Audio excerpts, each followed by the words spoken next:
Russell slowly worked through the dump, scattering trash around with a stick. His practiced gaze immediately identified treasures amidst the clutter. Russell could even estimate the value of these treasures. A metallic pipe, hollow but heavy. A beam of unknown origin. If he bundled all these findings and took them to the scrap metal collection point, he could make a decent profit. Russell was pleased with his discoveries. Luck was on his side that day as he dragged each find one by one towards his car. It was the end of July. Russell paused, surveying the dump. Perhaps he could search for more, hide his findings in a secluded spot, and come back for them later. Some inexplicable instinct pulled him back. Russell would later call it fate. He took the stick again, used for rummaging through garbage, and set out on another search. However, his luck had run out. All he found were rags, rotting waste, and something of indeterminate nature. Finally, as dusk settled in, Russell reached into a bag of potato peels, and his patience snapped. It was time to go home. He wouldn't find anything else tonight. Russell turned to head towards his car when he heard a faint moan or squeak from somewhere. He turned his head in surprise but saw no one. A rat, perhaps. Russell took a step to the side and listened. Nothing. No movement. Something white appeared from under a piece of plywood. Russell looked closer and nervously swallowed. A hand. A real woman's hand, with a ring on the finger. Russell stood there, unsure of what to do. His mind told him to run as fast as he could. I didn't see anything, Russell told himself. It's just my imagination. A visual trick, the moan repeated. Russell wanted to lift the plywood but hesitated. Unlearned rules flashed through his mind. Don't leave fingerprints in suspicious places. Don't get involved in unclear situations. Live quietly and peacefully. Stay under the radar like an ancient old man. If he lifted the plywood now, he would break all the rules, with no turning back. He needed to call the police. But Russell was reluctant to involve himself with them. With my background, he thought, I'll be accused of murder. But wait, what murder? The girl under the plywood was still alive. Russell lifted the plywood carefully and moved it aside. Then, he stared in amazement at his discovery. A woman in her mid-30s, with disheveled light hair, dressed elegantly for such a place. In a long burgundy evening gown, no shoes on her feet. Russell couldn't take his eyes off her face. Alexa, he whispered in astonishment. The woman didn't reply. She was unconscious. Russell looked at her, thinking it was all an optical illusion, then shook her shoulders. Alexa, wake up. What's wrong with you? She groaned again, and Russell released her shoulders, recoiling. Only now, getting closer, he noticed dried blood on her head. It seemed she was severely injured. Alexa opened her eyes slightly and looked at him. There was emptiness in her eyes. It seemed she didn't understand what was happening. Russell waited, afraid of what she might say, whether she recognized him or not. A second before Russell decided to take Alexa to the hospital and leave her there. She whispered, "Don't leave me." "What's the rush?" grumbled Hugh when his friend, pulling him out of bed, drove him home. "I just finished my shift. Couldn't your business wait until morning?" "It couldn't," replied Russell. "Life and death matter, almost." The serious tone in Russell's voice convinced Hugh that something was seriously wrong. Sleepiness left him. "Is it something with Sue?" he asked. "Did you two have a fight? Did you neighbors flood?" "I don't know. I don't have any other options. I need a doctor," Russell replied, looking at the road. "A doctor? What's that got to do with me?" "You should have gone to the hospital." "I did." "You work at the hospital," Hugh snorted. "You know what I mean." Russell remained silent on the way home. One thought dominated his mind. Just to make it in time. Without turning off the engine, he jumped out of the car and rushed to the porch. "Why are you sitting there? Come here," he shouted. Hugh followed. "You dragged me into this story. I would be fast asleep by now." Crossing the threshold, Hugh stopped grumbling. He was speechless. "Help!" Russell yelled. "Why are you standing there? Come on." Hugh approached, not taking his eyes off the woman lying on the couch. A blonde in a beautiful, albeit dirty, dress, surrounded by old faded wallpaper on the walls, old furniture, and dirty dishes on the table. In such an environment, the blonde looked ridiculous and out of place. "Who is she?" Hugh asked, and noticed blood on the woman's head. "What did you do to her?" "Why would I? There's no one else here." "So, you think I almost killed her?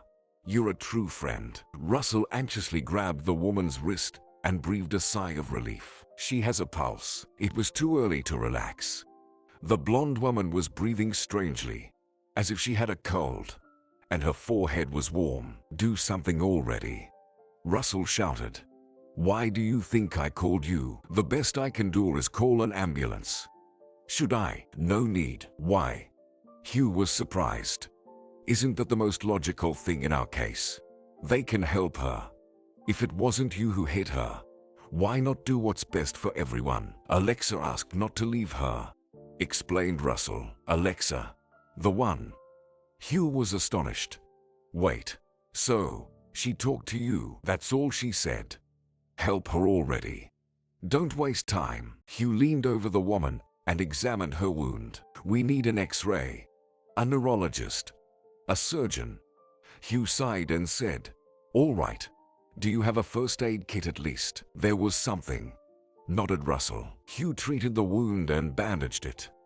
Alexa occasionally moaned but didn't regain consciousness. "What if she has a concussion or something worse?" Hugh asked. "How can you even listen to what a person in this condition is asking for?" "We should have called an ambulance, and that's it." "But do you think she'll survive?" Russell asked. "I hope so. At least because if she dies, you'll have problems." Russell took Alexa's hand. His fiancée, Sue, used some creams, but her hands were not like this. "Where did you find her?" Hugh asked. "You won't believe it. In the dump." "That's hard to believe. Was she already in this condition?" "Yes. I brought her here immediately. Threw away all the metal. I don't know what happened. Alexa has always been so kind. How could this happen to her?" "Kind?" Hugh smirked. "I recall your stories and can't agree with that." "All right.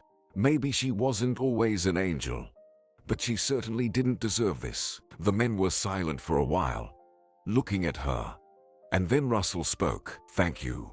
You can go home now. We don't need anything else." "You may not need it, but she might," replied Hugh. "I'll probably take a nap on your bed. And you keep watch. Wake me up around 3, and I'll take over." It would have been better if you had called the doctors. Russell didn't say anything. He kept his eyes on Alexa's face, wondering how fate had orchestrated their meeting, and most importantly, why. The night seemed like an eternity to Russell. In the light of the table lamp, he stared at Alexa. Her face seemed horribly pale. Russell listened to her breathing, occasionally checking her pulse, and they told him that things were bad. But Russell didn't know how to help Alexa. Maybe Hugh was right, and they should call the doctors. But Alexa asked not to leave her. Although, did she understand there on the dump whom she was addressing? At 3 o'clock, as promised, Hugh took over the watch. "Go to sleep," he said. "It's my turn to keep watch." "I'll sit for a while," Russell replied. "Don't interfere. Your tongue is already getting tied. Go get some sleep. And no arguments." "As if I've never done a night shift before," Russell said. Hugh sat on a chair, gazing thoughtfully at Alexa, and said, "What's wrong with you, huh? Why are there always only problems with you?" The sun flooded the room, making every object in it shine and beautiful. But for Alexa, looking at this radiance only intensified the pain in her head. She squinted, but it wasn't enough. A sunbeam fell directly on Alexa's face. She wanted to close her eyes with her palm, but performing this action proved impossible. Alexa tried to move her hand, but it helplessly fell off the bed. The sound of breaking glass echoed. "Russell!" She woke up. A stranger man shouted. From somewhere in the distance, footsteps were heard.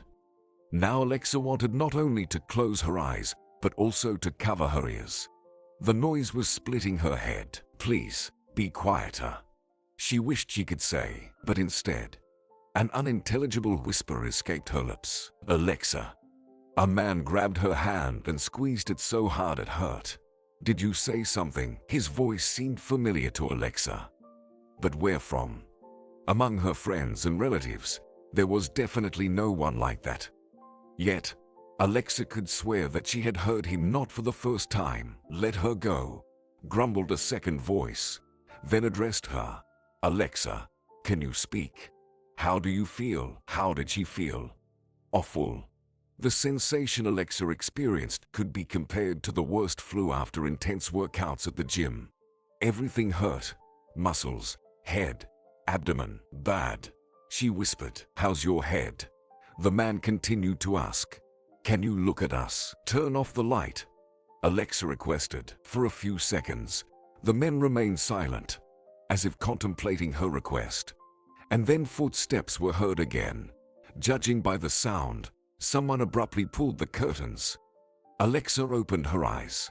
Two faces loomed over her, looking at her as if she were some curiosity. The first man was definitely unfamiliar to her. Alexa wouldn't forget him because an ugly scar crossed his right cheek. However, his dark eyes looked kind, so there was no need to fear him. But the second one made Alexa want to scream with just his gaze. Not because the man was waving a knife or anything like that. It was just that Alexa realized why his voice seemed familiar. Not only the voice, but also those blue eyes and the nose with a little bump. And the way he bites his lip in moments of excitement. Like now, Russell, Alexa whispered, not believing her eyes. He nodded awkwardly. Hello. How are you feeling? Where am I?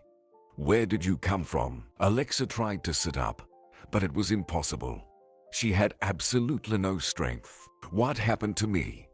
Alexa asked her main question. I don't know. Russell replied. Honestly, I don't know. I found you like this. Like what? Well, with a head wound. A wound. Alexa could barely recall events from the previous day, but her head was indeed throbbing. It seemed like she was at a party.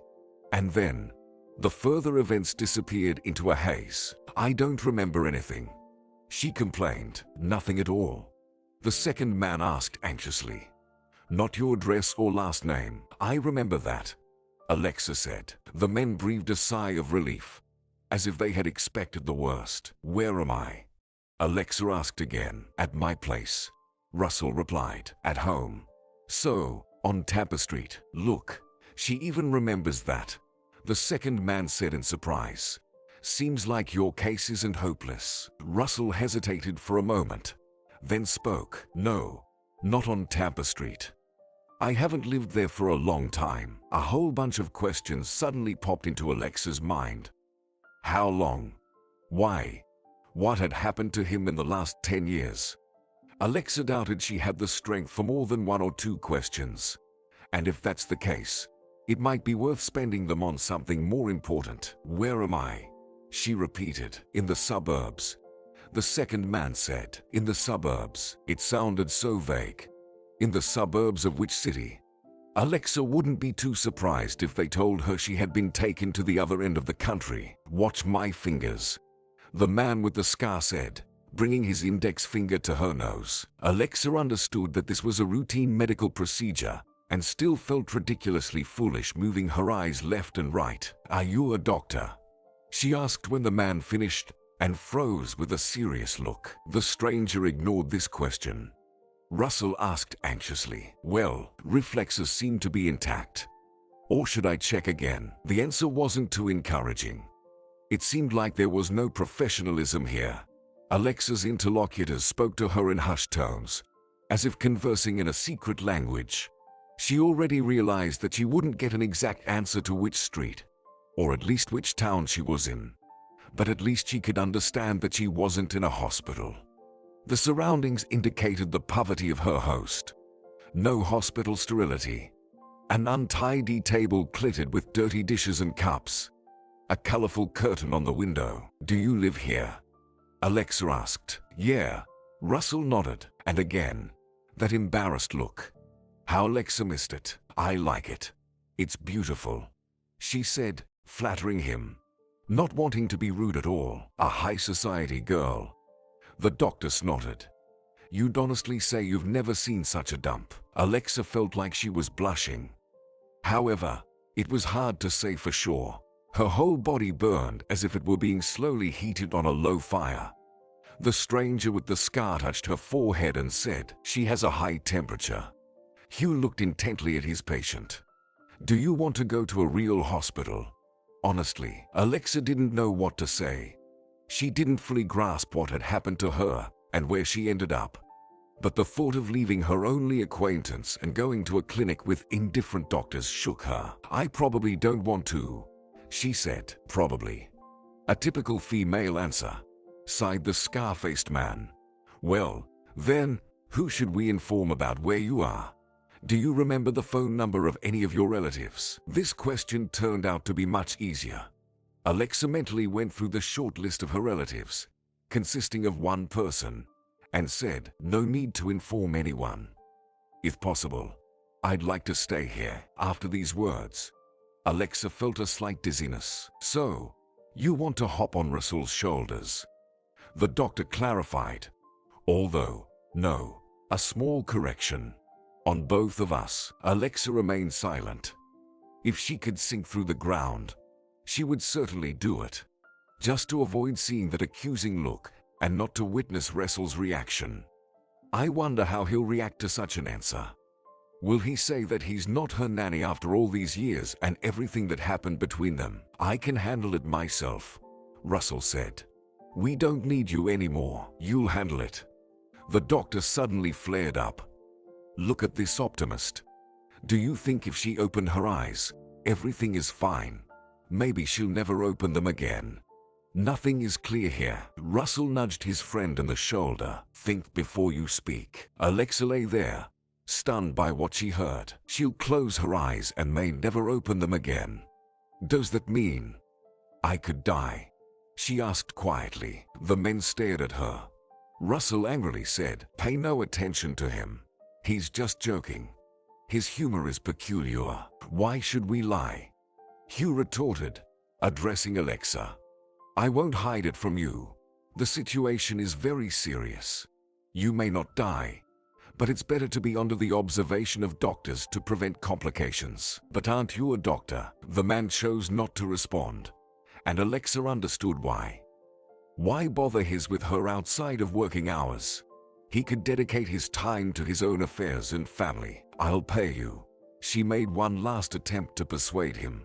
"I'll pay you whatever you say when I get home." "So, you refuse to leave?" sighed the man. "Well, okay then. My name is Hugh. I can't say I'm glad to meet you. Sorry." She nodded in response. "I'm Alexa. Pleased to meet you." A similar dialogue had already occurred in her life many years ago when Alexa was a child. She was around 9 or 10 years old, and the housemaid Meredith introduced her to a stern woman of indeterminate age with glasses and small curls on her head. "Meet Alexa. This is your governess, Mrs. Jones." "Hello," Alexa said politely. The woman looked at her with an assessing gaze and nodded. In that moment, Alexa realized that Mrs. Jones had a character as solid as a rock. "And where's Dad?" Alexa asked the housemaid. "Mr. Helson left for work early in the morning," Meredith said, inexplicably adjusting the bow on the girl's braid. It seemed she felt as uncomfortable as Alexa. An awkward silence filled the room. Mrs. Jones broke it first. "Thank you," she said to the housemaid. "We'll get acquainted on our own from here. You can go." Alexa made a pleading face and with her eyes asked Meredith to stay. But she shrugged and went to the kitchen. The girl was left alone with the mysterious governess. "Where can we talk?" Mrs. Jones asked, looking around the room. Alexa didn't understand the question. Why couldn't they talk right here? Was she afraid that Meredith would eavesdrop on them? Alexa didn't want to let a stranger into her room. She feared that stern Mrs. Jones wouldn't approve of the scattered dolls everywhere. So, she pointed to the door and said, "We can go to the garden." "Well-bred girls don't point fingers." "What?" said Alexa. Instead of answering, Mrs. Jones slapped her on the hand and walked onto the street. Alexa wanted to get acquainted with the governess less and less. Alexa stepped out of the house, uncertain about what was allowed and what wasn't. She said to Mrs. Jones, "Let's go behind the house. There are swings and a bench there. It's nice." Alexa didn't want to lead Mrs. Jones to that place either, but it was better than showing her bedroom. They circled the house, and Mrs. Jones sat on the bench, folding her arms on her knees. Alexa sat on the swing and regretted it. What if the governess said that sitting on the swing in her presence was improper? Mrs. Jones looked at her for a while and then asked, "What do you do in your free time?" Alexa stared at her in amazement. The girl expected questions about her grades, favorite subjects at school, serious matters that adults often inquire about. The question about free time caught her off guard. Should she talk about dolls? What if Mrs. Jones said it's for little kids? What about her interest in football? No, that's too boyish. "What are your hobbies?" Mrs. Jones said, apparently considering Alexa utterly foolish. The girl decided to say something completely innocuous, something no one could criticize. I love watching cartoons," she said. "I also go to the zoo or the movies with Dad or Meredith." To be honest, she had only been to the movies with her dad once. She heard the words "Mr. Jones is at work" more often than she actually saw him. So, he didn't have time for movies and other entertainments. But Mrs. Jones didn't need to know that either. The governess frowned, but she didn't comment on her answer. It seemed she was disappointed. "Okay, I understand you," Mrs. Jones said. "So, what are we going to do today? Where should we go?" "Go?" Alexa asked in surprise. "Don't governesses usually teach instead of going for a walk?" "Do you want to study?" "No, but it's very strange," Alexa said. "We will study, of course, but later," Mrs. Jones said. "Today, we'll just chat. Today is our introduction day." For the first time, Alexa saw a smile on her face. It seemed her new governess was a person, not a robot. As the girl initially thought, that work didn't go very well. Later, Alexa realized that she wasn't very good at getting to know people. The same thing was happening now. She knew she didn't like Hugh, but couldn't figure out why. "Do you have an appetite?"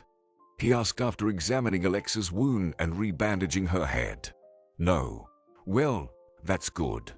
I'm still not sure if it's safe for you to eat now." Alexa glanced at Russell. This doctor surprised her more and more.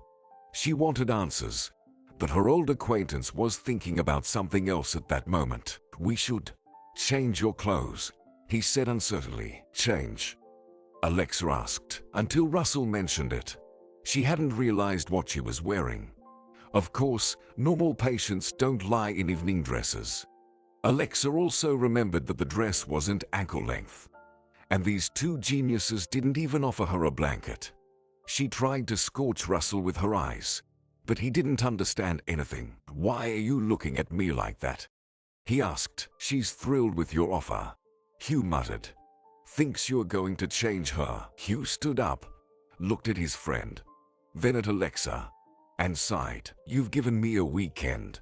Nothing to say." He left the house, and Alexa ordered Russell, "Bring me a blanket immediately." He smiled. Right away. The blanket Russell brought turned out to be soft, very warm, and it even had a faint tobacco smell. "Do you smoke in bed?" Alexa asked. "Well, sometimes. Yes, that's dangerous. You could start a fire." "Doesn't your wife say anything about it?" Russell looked around and asked, "Where do you see a wife?" Indeed, there was no one else in the room, except for some photo hanging on the wall. It seemed to depict a couple.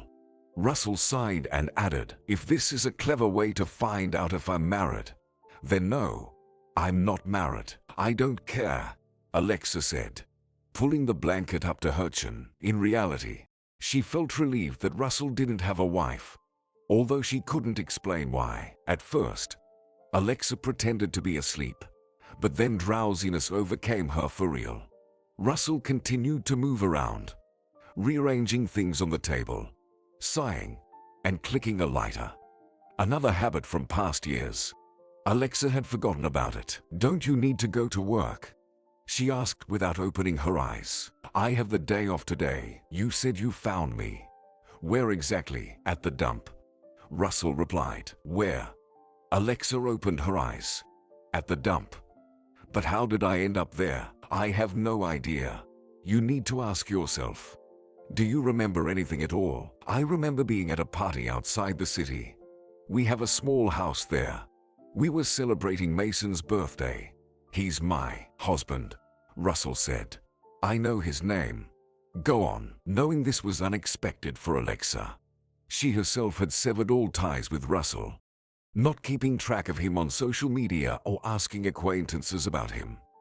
It turns out Russell was more curious about her. Did it mean something to him? At some point, "I went outside to gather my thoughts, get some fresh air, and I went into the garden, and someone hit me on the head. It hurt a lot. I woke up here." "Gather your thoughts," Russell repeated. "What did you need to think about?" Alexa didn't have time to answer, and was glad about that. Their conversation was interrupted by the guests entering the room. One of them was Hugh, the strangest doctor she had ever met. The second was a woman of indefinite age and ample proportions in a colorful dress with a scarf on her head. "Hello," the woman said, scanning the room. "Good day," Alexa replied uncertainly. "Meet," said Hugh, "Mrs. Gooding, your caregiver." "Mrs. Gooding?" Russell asked again. "Has she ever worked as a caregiver?" "She's your neighbor." "Neighbor?" The woman chuckled. "Speak the truth. She sorts out rotten onions and potatoes in the store. And in the evenings, she washes the floors at the school, scraping off chewing gum." "I didn't mean that," Russell said. "It's just that you don't have medical education and—" The woman burst into laughter as if he had said something funny. She leaned over Alexa and extended her hand. "Nice to meet you. What's your name?" "Alexa." "Good name. I have a niece with the same name." Mrs. Gooding extended her large hand for a handshake, and when Alexa offered her hand in return, she gasped in dismay. "What's this on the girl?" "Savages. A dress." "I see, it's a dress, made of synthetics and sequins. She must be itching all over. The fabric is worthless." Alexa swallowed the insult aimed at her beloved dress from a fashionable store. Surprisingly, she felt a certain sympathy for this woman. It seemed that despite her outward rudeness, Mrs. Gooding genuinely cared for her. "Do you have any clothes? Pajamas or a nightgown?" the caregiver asked Alexa. "There's nothing here." "And you?" Mrs. Gooding looked at the men. "Strange question." Hugh smirked. "Russell, can you find something with lace? I can find a longer t-shirt. Or a shirt. Is that okay?" Mrs. Gooding nodded. "Bring it. But make sure it's cotton." Russell hurried to another room, and Mrs. Gooding told Alexa, "I won't let anyone harm you." When Russell returned, he showed them a pile of clothes. "Will this do?" Mrs. Gooding scrutinized everything, pulled out one t-shirt from the pile, and said, "This one looks clean. Take the rest." Russell obediently left. Mrs. Gooding looked at Hugh and asked, "What are you standing there for?" "I didn't get it. Do I need to take something to yourself? Are we supposed to change in front of you?" Now he understood. Hugh glanced at Alexa and headed for the door. "If anything, call for help." Mrs. Gooding helped Alexa change. Despite her stern voice, she handled the process delicately. When Alexa was dressed in Russell's old t-shirt and wrapped in a blanket again, Mrs. Gooding pointed to her head and asked, "Who did this to you?" "Not them." "No, not them. I haven't seen Russell for many years, and I just met Hugh. Better if you hadn't. Would have saved yourself some trouble." Alexa had a bunch of questions in her head that she wanted to ask before the men returned. She decided to start with what seemed the least threatening. What does Hugh do for a living? He works at the hospital. I understand he works at the hospital. Is he a neurologist? Surgeon? Mrs. Gooding stared at her as if Alexa had made an unsuccessful joke. A surgeon? You're close. What do you mean close? Alexa wondered. He works in the morgue. A pathologist. Examines the dead. Alexa looked at her for a moment, then burst into laughter. The laughter was more nervous than joyful. Where had she ended up? Understanding people had never been her strong suit from childhood. Even Mrs. Jones initially triggered dislike in her.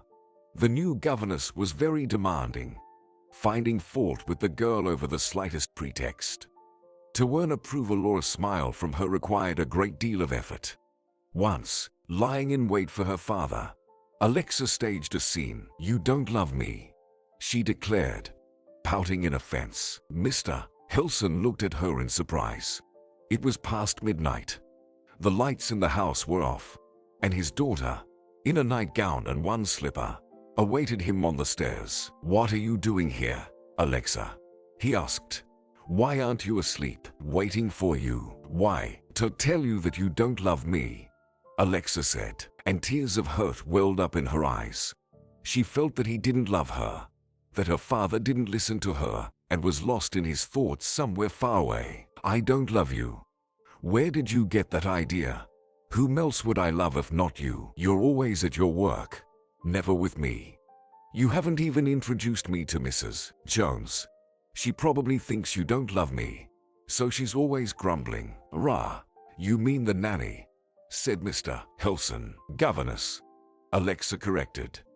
"Anyway, she's mean and nasty, and I have to stay with her after school until evening while you keep working." "Mean? Well, do you want us to hire someone else?" Mr. Hilson said. Perhaps he was indeed too tired if he couldn't understand what the problem was. However, Alexa didn't want to figure it out.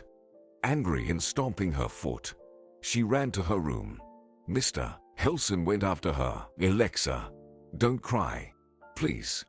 How about going to the circus this Sunday? What do you think?" Alexa buried her face in the pillow and didn't reply. She was too upset with her father. He gently patted her head, attempting to reconcile. "Or maybe the theater. Where would you like to go?" "Just take a work with you," the girl requested. Like before, holding hands. "Anywhere is fine." Mr. Hilson was ready to agree to anything just to make her stop crying. He promised they would go wherever she wanted. He continued to stroke her head and mumbled something comforting. Gradually, Alexa calmed down and fell asleep, and her father went to his room to dial an unfamiliar number on the phone. He still had someone else to talk to and comfort. Women, Mr. Hilson thought. Big or small, all the same. Throughout the following week, Alexa was in a cheerful mood. A smile never left her face, and even the stern Mrs. Jones couldn't spoil her mood. "Remove your elbows from the table," the governess nagged. Alexa nodded and did as told. Although she barely understood what was being talked about, her thoughts were already in the park. Finally, Sunday arrived. Alexa loved lounging in bed until noon on weekends. But on this day, she got up at 9. It felt like something magical would happen that day. She would go to the park with her father, and everything would be as it used to be. They would joke, laugh, and have cocoa.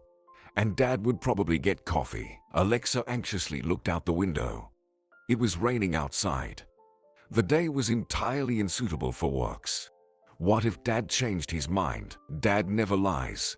Alexa whispered to the doll watching her from the bed. Unable to stay in her room any longer, she rushed out the door. "Dad, are you up already?" Alexa peeked into his room. He was already up and seemed to have been for a while, judging by the fact that the housekeeper had managed to make the bed. Maybe he's in the kitchen. Alexa ran there and realized she was too late. Meredith was already washing dishes and wiping the table. Dad did deceive her. He left, although he promised that everything would be different. "Alexa, hi, you're up early today. Usually, on Sundays, you can't be woken up," Meredith smiled. Dad left. Alexa asked. Yes, about 15 minutes ago. Said something urgent happened at work. An emergency. Emergency. Alexa repeated. She felt like she was starting to hate those words, which she heard every day. The words or her own father. The girl couldn't say for sure. Meredith finally sensed that something was wrong and looked at the girl with concern. What's wrong? Did you want to tell something to your dad? I don't want to anymore, Alexa replied. He didn't want to tell anything anyway. But, Mr. Hilson does this every morning to avoid waking you up, Meredith said with confusion. How foolish and mean all these adults were. Alexa wanted to shout at all of them together. What's the use? They wouldn't understand anything anyway. Dad promised that he wouldn't work today. We were supposed to go for a walk in the park, Alexa said. For a walk? Meredith asked. Fine, Alexa said. I'll go to my room. There's nothing else to do. Can't even go to the garden. Want me to make you cocoa? Alexa shook her head. The girl returned to her room, closed the door, and sat on the windowsill. The rain outside continued to pour with such force as if someone up there in the sky had decided to create a universal flood. Alexa wished it would actually happen. She would be here, Dad would be at work, and neither of them had boats. If he couldn't come back, they would never see each other again and discuss this unsuccessful day off. It would be better that way. She wouldn't have to look at her father's guilty face and feel that it was all a lie. He probably didn't want to go anywhere from the very beginning. She didn't want to do anything. And Alexa sat there, looking out the window. After a while, she saw a car pulling into the yard. It seemed to be Mrs. Jones. What could she possibly need here? She should have a day off. Did she come to ruin everything completely? Alexa jumped off the windowsill and paced around the room, not knowing where to hide. She needed to run. Hide in her father's room or anywhere else, just not to encounter the governess. Rushing out of the room, she almost bumped into Mrs. Jones. There was an awkward silence in the corridor for a few moments. Then the governess asked, "Where are you in such a hurry?" Alexa, "Hello, Mrs. Jones," the girl replied. "Sorry, I was running to Meredith. I wanted to tell her what exactly she wanted." Alexa couldn't come up with. So she decided to change the subject. "Why did you come? Forgot something here, right? Your dad called me, said he needs to go to work, and asked me to sit with you." "I don't need anyone to sit with me," Alexa objected. "I'm already big. And besides, I want to be alone." Mrs. Jones looked at her attentively and shook her head. "No one wants to be alone. And you don't either." "How you know?" Alexa retorted. "I certainly don't want to be with you. Today is a day off." Alexa had never been rude to adults, but this time she couldn't hold back. Her patience snapped, and she couldn't remain calm. To her surprise, the governess didn't react to this outburst. She didn't even flinch, just asked, "Maybe you want to go to your friends. I can take you wherever you say." "No need to take me anywhere. Don't you have friends?" "I do. I just don't want to see anyone." "I told you." Mrs. Jones sighed. "Why should I spend my day dealing with a spoiled child? I don't understand." Alexa was so stunned by her words that she didn't respond immediately. She expected anything: scolding, threats from Mrs. Jones to complain to her father. But not this. "No one asked you to deal with me," Alexa muttered. "You can go home and sit with your grandchildren. I won't be upset. If I had my way, I would have gone back. But if I stop dealing with you, there will be no one to return to." "How so?" Alexa asked. "Well, not everyone is happy to stay home alone. But they have no choice. And the grandmothers of these children have to work without days off, deal with spoiled girls to earn money for their grandchildren's treatment." Mrs. Jones turned away from her and headed for the exit. Alexa hesitated for a moment but ran after her. Curiosity triumphed over resentment. "Are your grandchildren sick? And what does it matter? Does anything concern you besides your own petty grievances? My grievances are not petty. My dad lied to me today. He said we would go for a walk for the first time since June. But he, as usual, went to work and didn't even warn me. He sent you instead of him. It seems Alexa managed to surprise the governess. When Mrs. Jones looked at her, there was a new emotion in her gaze. It seemed to be understanding. Sorry, I didn't know about that, Mrs. Jones said. I didn't know about your grandchildren either. You never told me about yourself, and now that I've told you, what's changed? I don't know. Alexa shrugged. But I'll go with you. Where? To your friends or to the park? To your grandchildren. Introduce me to them. It will be better for everyone. You'll be with your relatives. And I won't stay home. My grandchildren are not a toy. You know, the governess said. I know. Mrs. Jones looked at her for a while, then sighed. I hope I won't regret this. Okay, get ready and dress warmly. It's damp outside. Recalling that day, Alexa often wondered if Mrs. Jones regretted taking her in that day. Now lying on the couch in Russell's strange house, Alexa remembered how she saw him that day. Not the robust man, but the one worn out by endless trips and surgeries. A teenager, he was as pale as paper. Alexa had never met such pale people. Without thinking, she asked, "Are you an albino?" Perhaps that was the first time Mrs. Jones regretted their acquaintance. Alexa struggled to emerge from her drowsiness and looked at Russell. Judging by the darkness outside, a lot of time had passed since the caregiver left, and he was still sitting at the table. How long had Russell been in this position? Only the desk lamp was on. Russell was scribbling with a pencil on paper and didn't notice that the guest had woken up. Alexa watched him and compared him to the teenager in her memories. That Russell had almost no muscles. His clothes hung, and he himself seemed somewhat transparent. This Russell, on the other hand, had broadened shoulders and become a real man. It's hard to believe that he could have died once. And if Russell had died, now I would be dead too. Alexa thought. Who would have found me in the dump and brought me here? And who would take care of me? Are you tired? Alexa hoarsely asked. Go to sleep. Russell jumped and dropped the pencil. He looked at Alexa in surprise. I woke you up. How do you feel? Great. Like after a resort. Just missing a sunlounger and a heated pool. Sorry. I know my apartment is not super. It's okay. Alexa smiled. I was joking. Probably nowhere could be better for me right now than here. Besides, I chose this hospital room myself. Russell took a cup from the table and handed it to her. Do you want some water? That would be nice. Russell brought the cup to her mouth and helped her drink. Enough. Thank you. Even in the semi-darkness of the room, Alexa noticed shadows under his eyes. You need to sleep. Why are you sitting here? I'm watching. The caregiver will only come in the morning. Nothing will happen to me. And you need rest. Alexa said.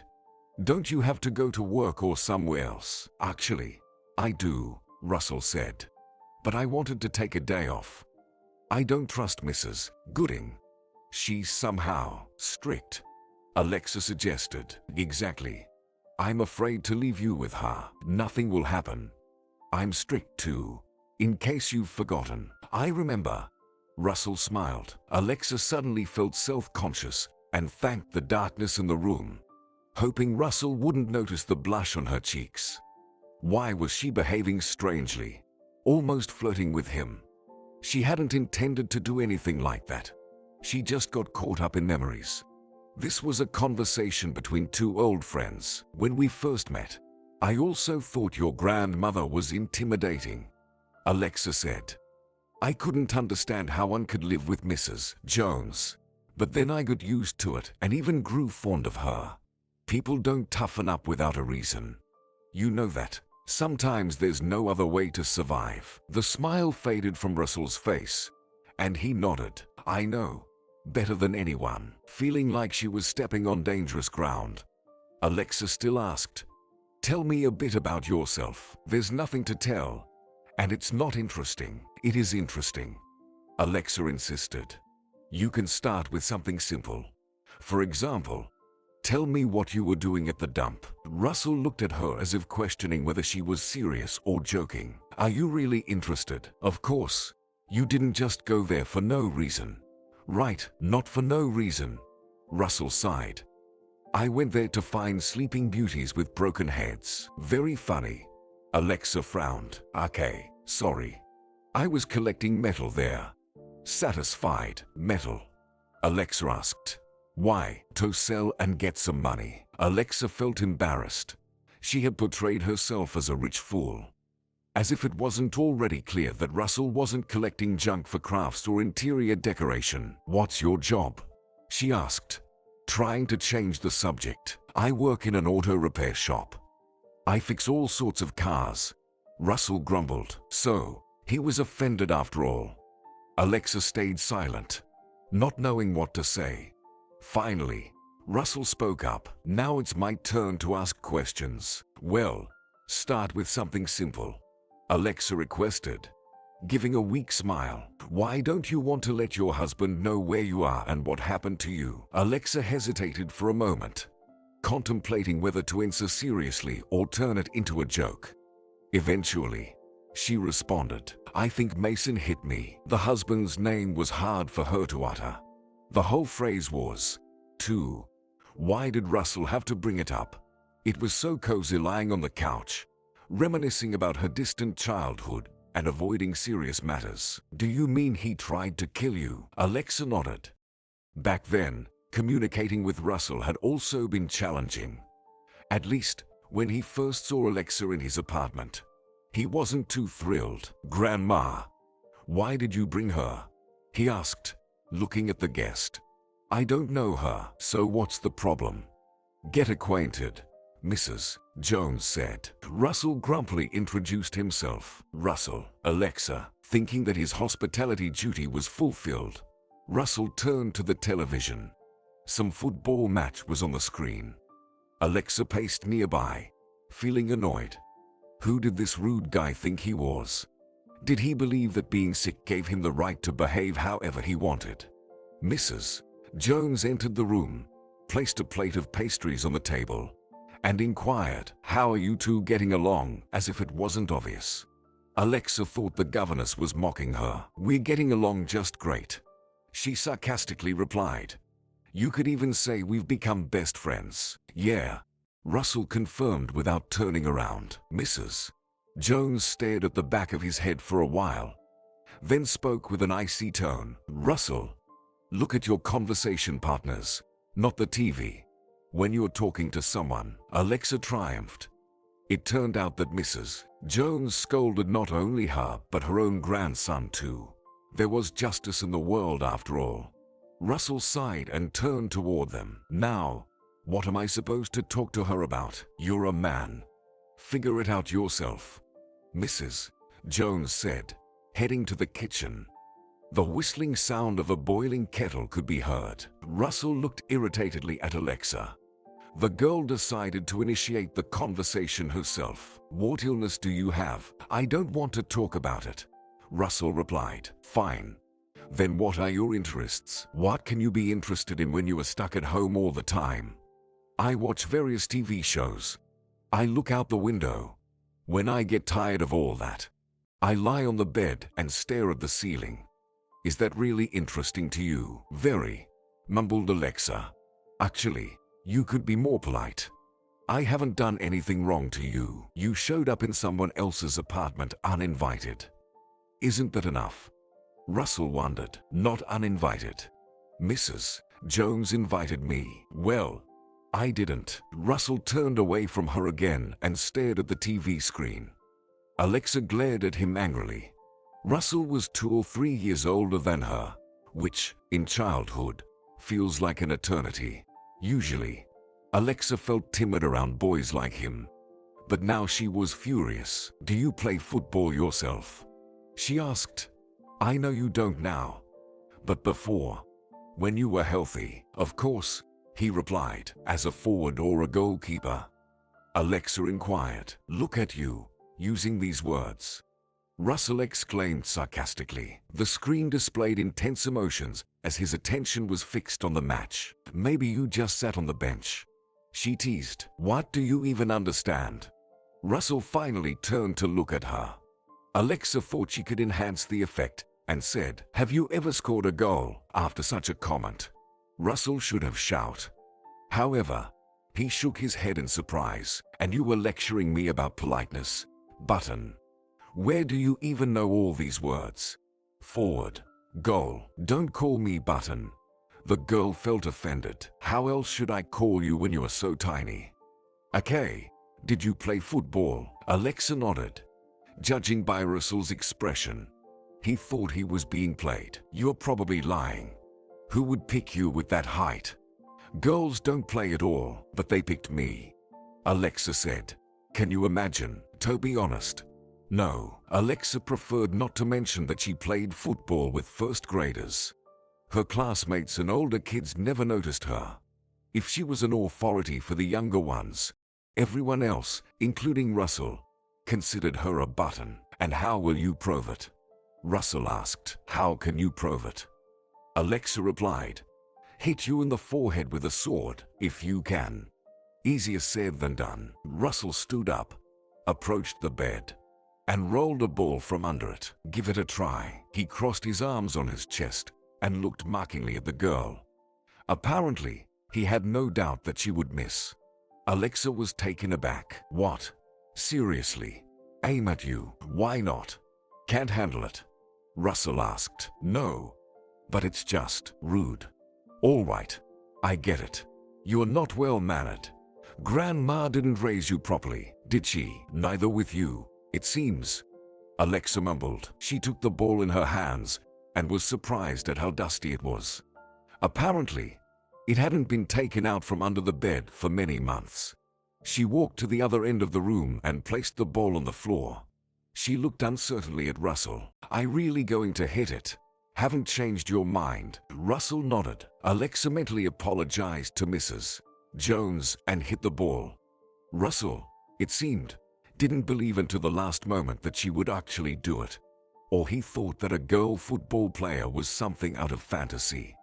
He didn't manage to catch the ball. It hit him right on the forehead. Russell looked shocked at the ball. His pale face turned red. In horror, Alexa pressed her palm to her mouth and whispered, I'm sorry.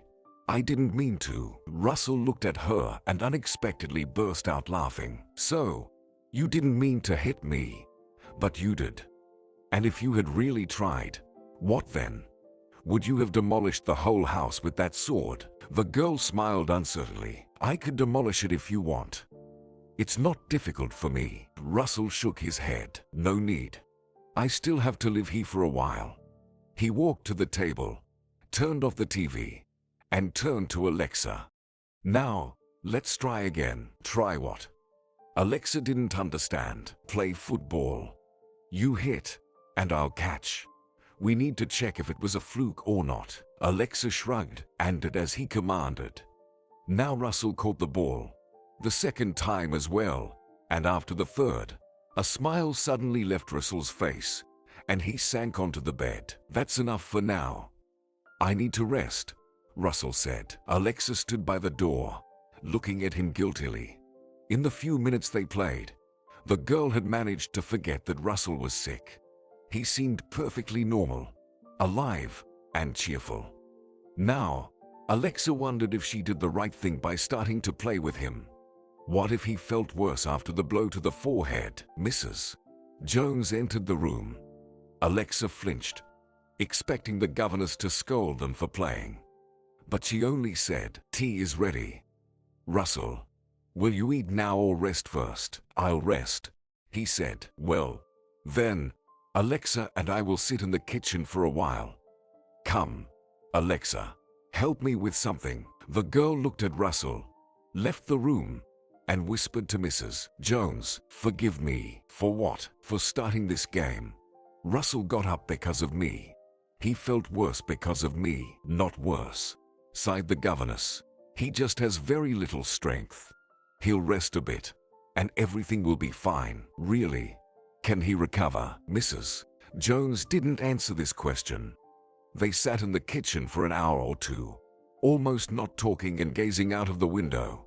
Russell fell asleep, and Alexa didn't see him anymore that evening, thinking she might never see him again. "Thank you for inviting me," the girl said when Mrs. Jones dropped her off at home. "Thank you too." "What for?" "For today." I heard Russell laugh for the first time in a long while, the governess replied. Alexa looked at Mrs. Jones and, for the first time, realized how old she was. Her carefully arranged curls seemed tousled and fake, like the hair of her old doll. There were too many wrinkles on her face. How old was she? 80, 90? Or maybe she looked so old because Russell was sick, because she worried too much about him. Alexa entered the house, continuing to recall the events of this strange day. Meeting the sick Russell, the peculiar football game, the pastries. Alexa remembered everything except that her father had deceived her. It already seemed unimportant, until she met her dad coming out of the kitchen. He was already in casual clothes and looked pleased with himself. Seeing his daughter, he smiled. "Alexa, how was your day? Where did you go with Mrs. Jones?" Alexa frowned at her father. His cheerfulness surprised her. "I was at her house, unexpected." "And how was it?" "Napkins, lace, and all that stuff." "It was normal, Dad. Why do you care where I was and what I did?" "I don't ask you where you've been." Alexa tried to bypass him and go to her room, but he caught her shoulder. "I don't understand. What's with the attitude?" Alexa sighed. "Dad, you promised we would go to the park. I've been waiting for this day all week, and then you left in the morning and didn't even tell me about it. Sent me with the governess, like any other day. So, you're upset?" Her father interrupted. If he looked embarrassed, it was only slightly. "Yes, Dad, I'm upset. Although, perhaps, it's not so bad that I went to Mrs. Jones. She had fun." "Fun?" her father exclaimed. "But you couldn't stand her, and wrongly so.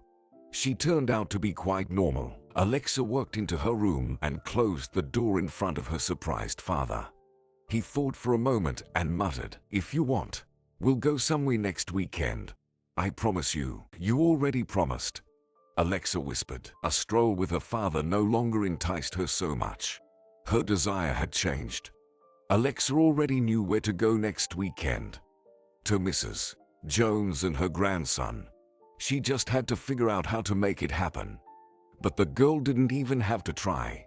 The following Sunday, her father went to work again, and Mrs. Jones's old car pulled up to their house. "Where shall we go?" Mrs. Jones asked. "To your place, if that's okay," Alexa said. All week they hadn't said a word about the previous visit of the girl to their home. They behaved as if nothing had happened. And then suddenly Alexa became bold and brought up the topic herself. "Today, there's no rain. The sun is shining. Maybe Russell will want to go for a walk." "He rarely leaves the house," sighed Mrs. Jones. "He's not in the mood, and he doesn't have the strength for a long walk. But we can try. Maybe he'll agree to go somewhere by car." Alexa rushed into the apartment, took off her boots, and without removing her coat, ran into the room. Russell was sitting in an armchair reading a book. When he saw the guest, he almost dropped the book. "You again, Botan. Couldn't you at least knock when you enter a room?" Alexa went out the door, knocked twice, and returned. "Hi. Is this better? What are you reading?" She approached Russell and looked at the book cover. "So thick. Probably from Grandma's library." "Ha. Is it interesting?" "Not really. But it suits the mood." Russell tossed the book onto the bed and looked at Alexa. "Why did you come? To play football?" "I don't feel like it today. Sorry." Russell spoke quite amicably, and Alexa felt relieved. Although her friend was still pale, and it worried her. Friend. I wonder when she managed to assign Russell that title. "Then let's go for a walk," Alexa suggested. "Your grandma will take us wherever we want." "Where, for example?" Russell inquired. Alexa thought. "You don't want to play football," she said, So let's go to the riverside. We can feed the ducks or skip stones into the water. Who throws, father? Russell remained silent for a long time. Then he nodded. Let's go. Maybe I can beat you there. Alexa remembered this day for the rest of her life.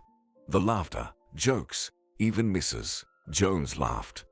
They fed ducks, and despite his condition, Russell managed to throw a stone farther than her. Their work didn't last long.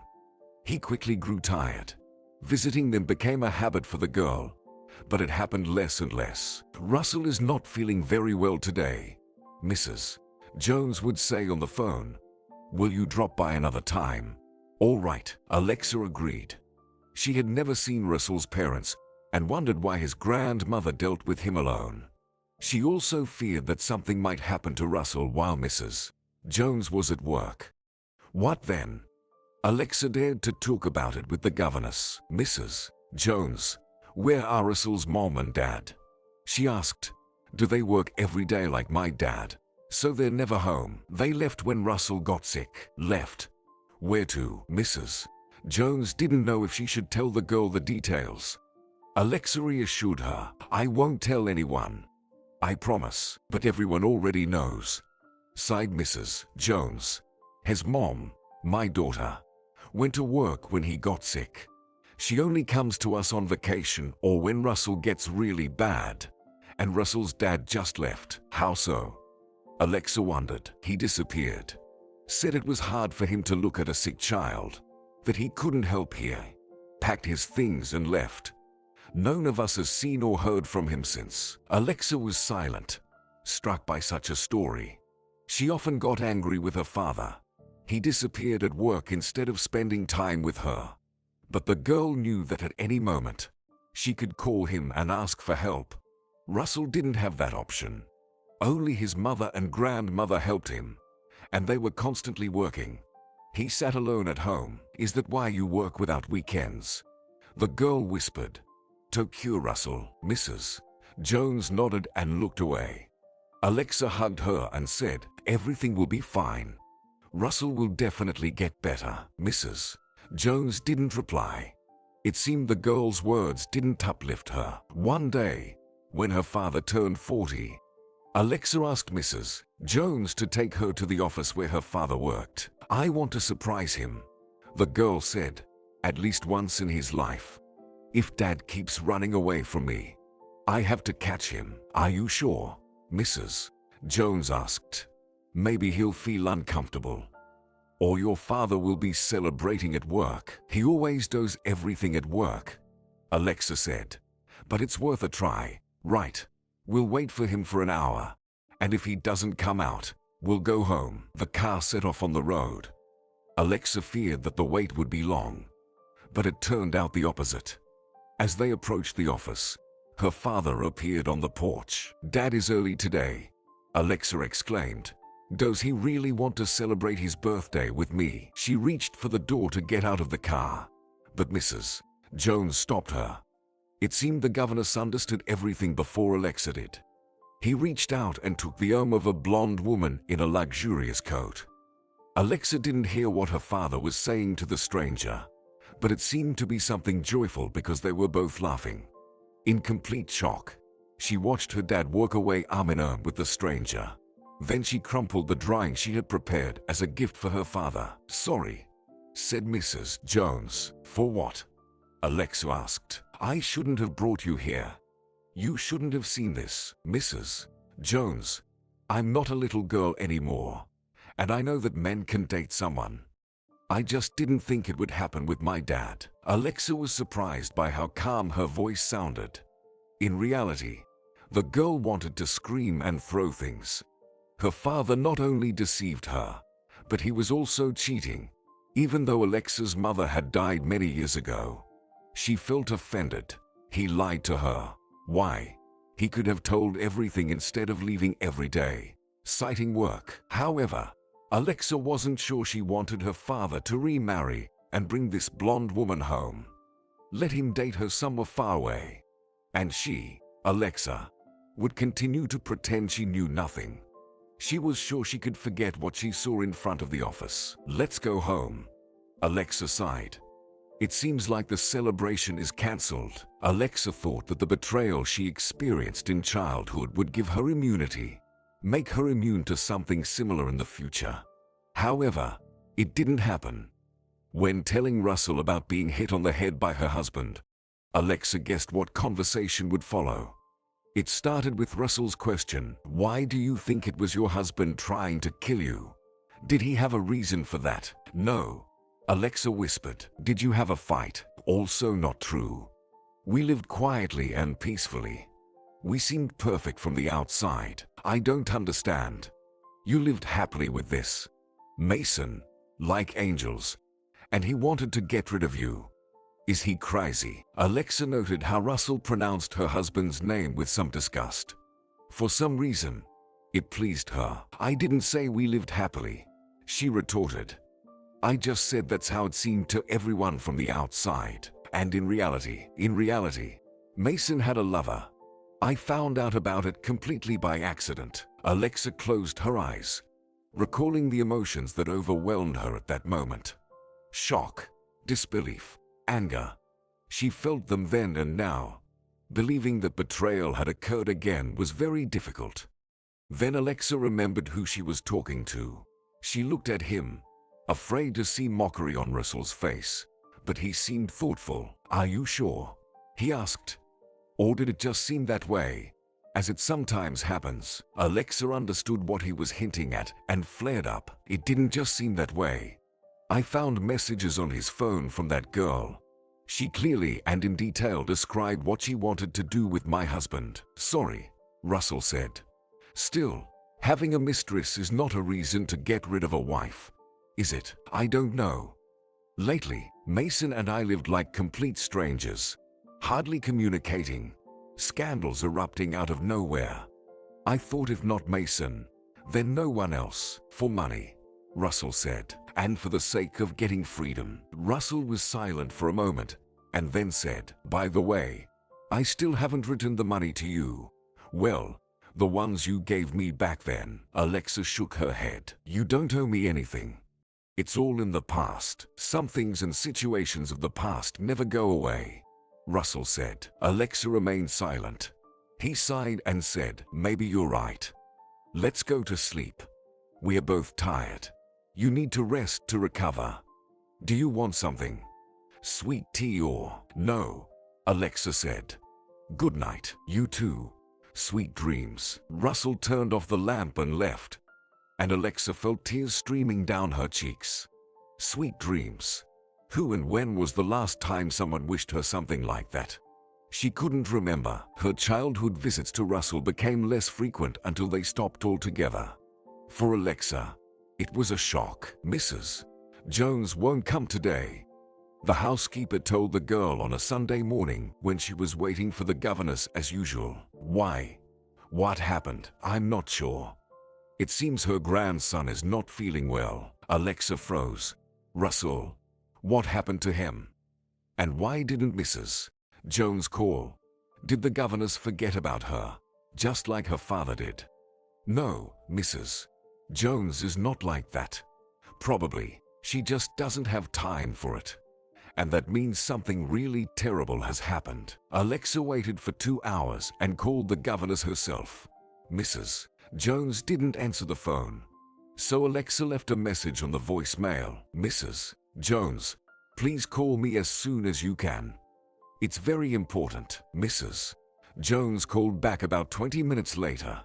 Her voice sounded very tired. "Hello, Alexa. What did you want?" "To find out what happened to Russell." "Where is he now?" "Russell is in the hospital," Mrs. Jones said. "He felt unwell this morning." "What's wrong with him?" "I can't explain it properly. I'm not a doctor," Mrs. Jones sighed. "I'll just say that his illness has worsened significantly." "Could he die?" Alexa asked. Over the weeks spent with Russell, she had become so accustomed to him that life without her friend seemed impossible. "Not now, but without proper treatment, I'm afraid yes." "What about money? Can it help? You work so hard to help Russell. So it's about money, right?" Mrs. Jones sighed. "Alexa, dear, Money and health are not the same. Yes, if we had enough money, we could send Russell abroad. There is one treatment, still experimental. But Alexa didn't bother to listen. She hung up. Then, she dialed her father's number. He didn't answer for a very long time. Alexa frowned, imagining her father somewhere with his blonde. Finally, he picked up. Alexa, something happened. He asked, Dad, what time will you come today? Alexa asked, Why? I need you to come earlier. The girl replied, even at such a young age. She understood that discussing Russell would be better in person, not over the phone, and can't wait until tomorrow. I don't know when I'll be back. Alexa thought she heard some noises in the background. It seemed her father wasn't alone. No, the girl said. It's important matter. Her father sighed. All right, I'll be back by 9. I hope what's important for you is not a lost doll or buying a puppy. Alexa hung up and began pacing from corner to corner. Would her father fulfill her request? He must, or everything would be lost. But what if he didn't? Alexa, it's time for dinner. Meredith called from downstairs. The girl looked at the clock. Dinner means it's already 7. Not much time left to wait, but how long these 2 hours would feel. Alexa had no appetite, yet eating was worth it to avoid unnecessary questions from the housekeeper. She swallowed the chicken almost without chewing, and Meredith looked at the girl with surprise. You're acting strange. What happened? I'm worried about Russell. Russell, Mrs. Jones's grandson. Poor boy. What happened to him? He hasn't done anything in life yet. He still has time, Alexa said. I meant he hasn't done anything wrong, the housekeeper added. Alexa realized that Meredith was lying. In reality, she meant something else, that Russell's time was running out. Alexa stayed in the living room, not to miss her father's arrival. Would her father return on time? Could he have lied again? Alexa no longer trusted her own father. However, she had no other people to rely on. Her father didn't lie. Alexa met him in the hallway, rushing there as soon as she heard the key turn in the lock. What are you doing here? He exclaimed, seeing her. Why aren't you in your room? I'm waiting for you. I told you it was urgent, Alexa said. So, it really is serious, he replied.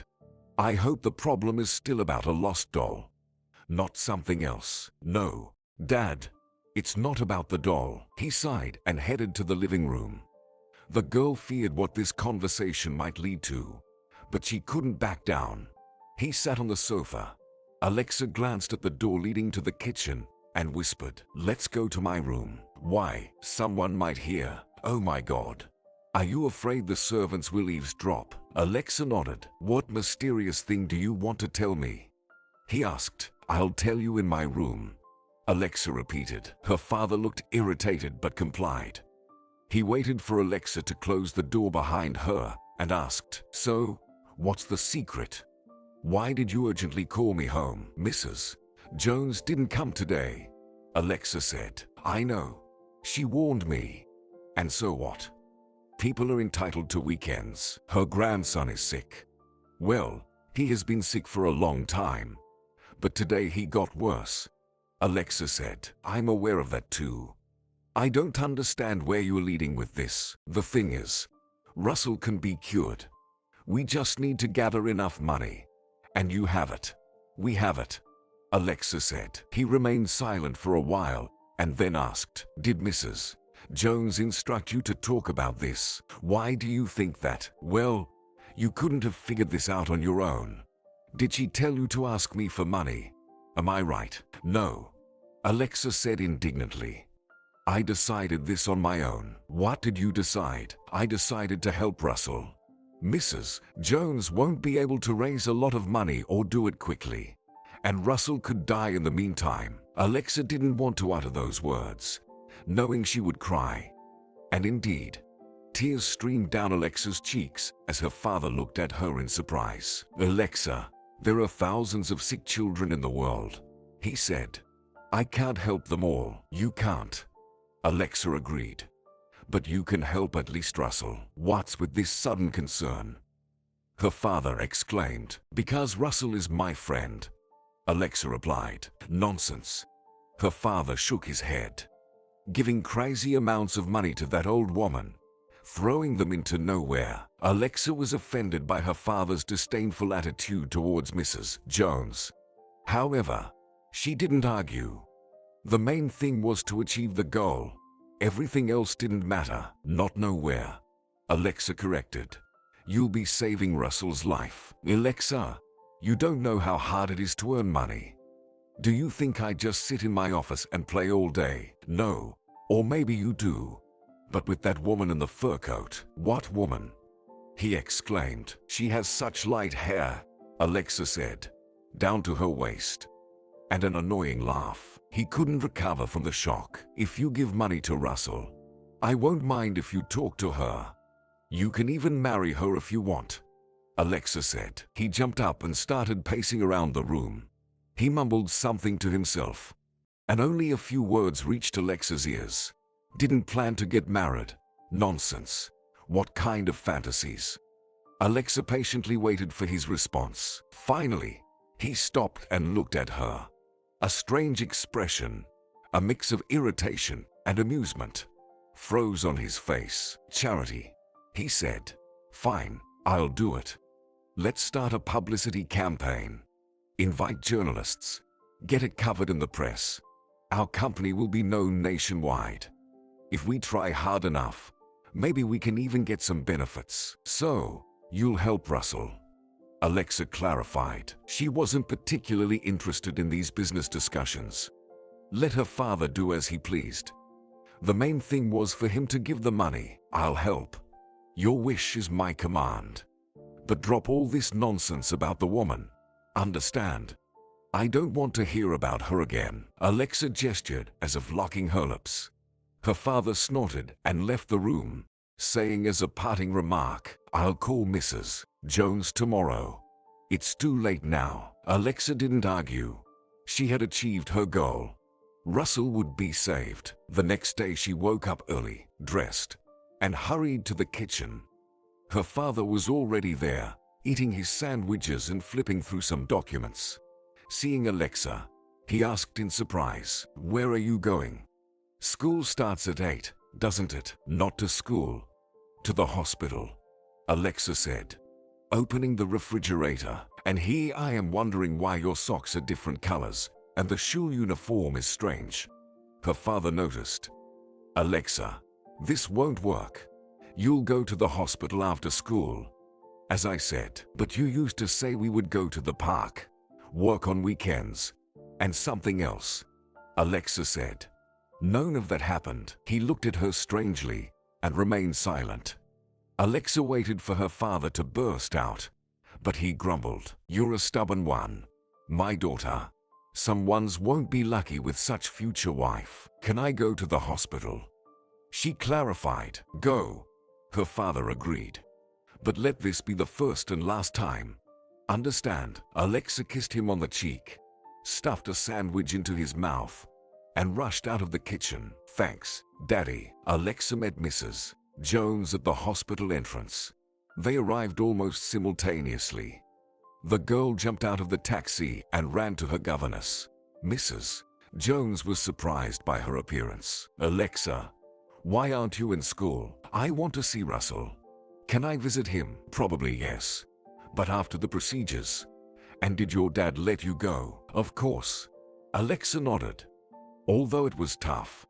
You know how strict my dad is. The girl understood that her wide smile looked out of place in this setting. But she couldn't help it. She had no intention of telling Mrs. Jones about everything before her father. Let it be a surprise for her. They climbed to the second floor. Alexa's joy subsided a bit. Hospital walls always pressed on her. With a certain feeling, the girl understood that people come here not to measure height or weight. Alexa stopped smiling and grabbed Mrs. Jones's hand. Is Russell really here? Yes, Mrs. Jones nodded. She led Alexa to one of the benches along the wall and asked, Wait here. I'll find a doctor. She disappeared into one of the offices and Alexa waited eagerly. Mrs. Jones emerged in the corridor half an hour later, looking stunned. She looked at the girl as if seeing her for the first time. "I was told that Mr. Helson called, or some representative from his company. I didn't quite understand. He asked about Russell. Will Dad help?" Alexa asked. "Yes." Mrs. Jones nodded, tears glistening in her eyes. "Did you ask him? What does it matter?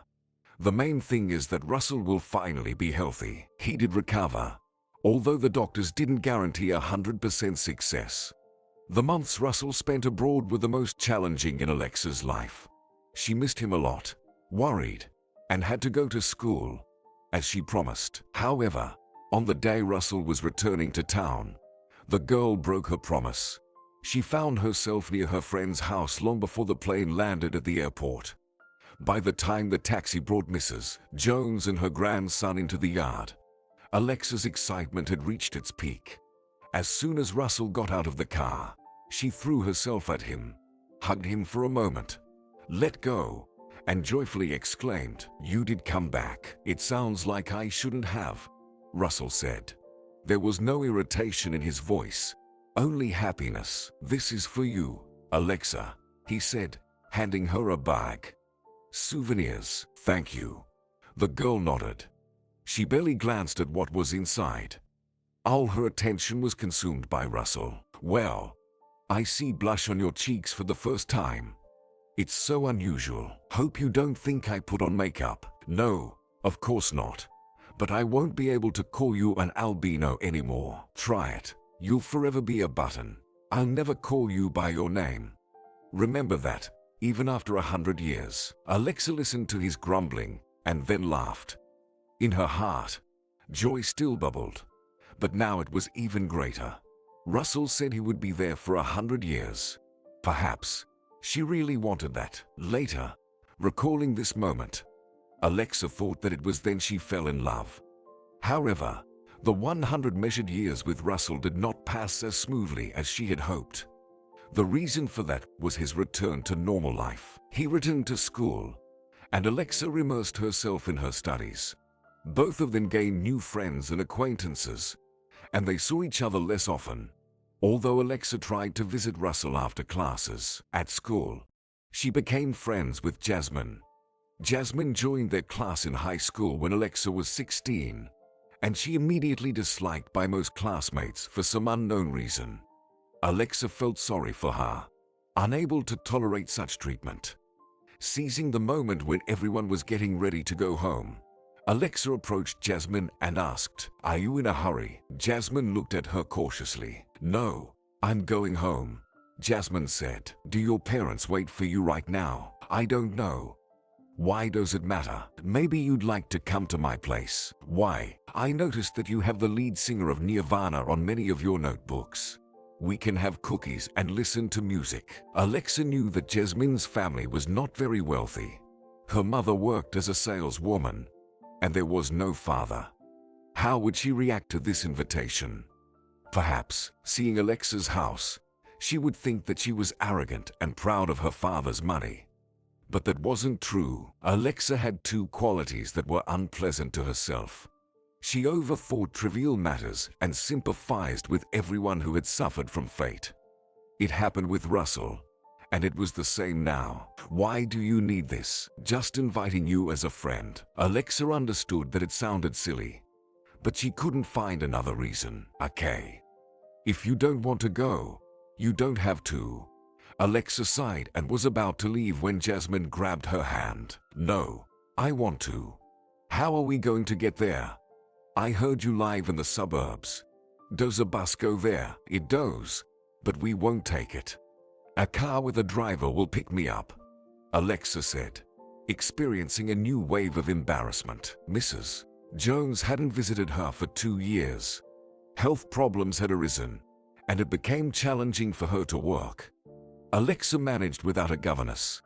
The cheerful driver Spencer, a man of pre-retirement age with the character of a child, took her place. "Look, today I have not one princess but two," he greeted the girls. "Where shall we go? Home or for some fun?" "Home for fun." Alexa said. Will you later take Jasmine back to the city? No problem. He nodded. Jasmine sat with a bewildered look, running her hand over the leather seats. Most likely, it was her first time in such a car. Judging by how modestly the girl dressed, her family probably didn't have a car at all. Alexa's cottage caused even greater confusion for her. How many rooms are there? Jasmine asked when they entered the hall. 5, not counting Dad's office and the library. Jasmine looked around, examining the expensive furniture, curtains, and some figurines on the fireplace mantel. She hadn't seen anything like it even in a museum. Let's go. Alexa called her. I'll show you my room. Jasmine's face expressed delight and envy as she looked around. Unfortunately, Alexa didn't notice the latter feeling of her new friend. Tell me about yourself, she asked Jasmine when she brought lemonade and homemade cookies into the room. I don't know anything except the school you attended before. What else is there to tell? Jasmine shrugged. My mom and I live in a tiny apartment with old furniture and a leaking ceiling. She works almost every day, taking extra shifts at her store. There's nothing interesting here. What do you do when you come home from school? Alexa asked. I cook dinner, watch various TV series, play music. Do you have any brothers or sisters? Jasmine asked. No, although I wouldn't mind, Alexa replied. Seriously? Jasmine was surprised. You'd like someone else, but everything belongs to you. You're the only mistress here, not the only one. Alexa corrected her. There's also Dad, but that doesn't count. Anyway, I wouldn't want anyone else. I often hear stories about older brothers and sisters bullying. What's the point? But not everyone is like that, Alexa noted. There are normal ones. Normal, Jasmine said. I would like a normal brother, a boxer, or a karateka, to protect me. Then no one would dare to bother me. Do you get bullied a lot? Alexa asked. Don't you see it yourself? Our guys don't behave very well, Alexa admitted. But they don't hit you, do they? Jasmine shook her head. No. Okay, let's talk about something more fun. For example, will you show me something from your clothes? Not the school uniform, but what you usually wear. There are probably expensive brands there. Right, I'm not really into clothes. Well, let's see. Alexa agreed. Jasmine opened the wardrobe. There were no exclamations of admiration, but Jasmine looked at everything with such reverence that Alexa couldn't resist and gave her one of her sweaters. We seem to have the same size. It will fit you, she said. Jasmine rushed to hug her. Is this really for me? Thank you. You know, I've always dreamed of finding a best friend, like in the movies. Let's become best friends for each other. But could Alexa refuse when she was looked at with such enthusiastic eyes? From that day on, they became almost inseparable. Jasmine moved to the desk next to Alexa, followed her everywhere. She even started to look better. Following Alexa's advice, she visited her acquaintance, a hairstylist, and got a trendy haircut. Gradually, Jasmine stopped being bullied. The girls did become friends, going out together, chatting about nonsense, and trusting each other with secrets. However, Alexa couldn't tell Jasmine about Russell, or more precisely, reveal the truth about what he meant to her. Something told her that it wasn't the right thing to do. Jasmine was puzzled and offended when Alexa met Russell, instead of watching movies or wandering around shopping malls together. What's so special about this guy? She would ask.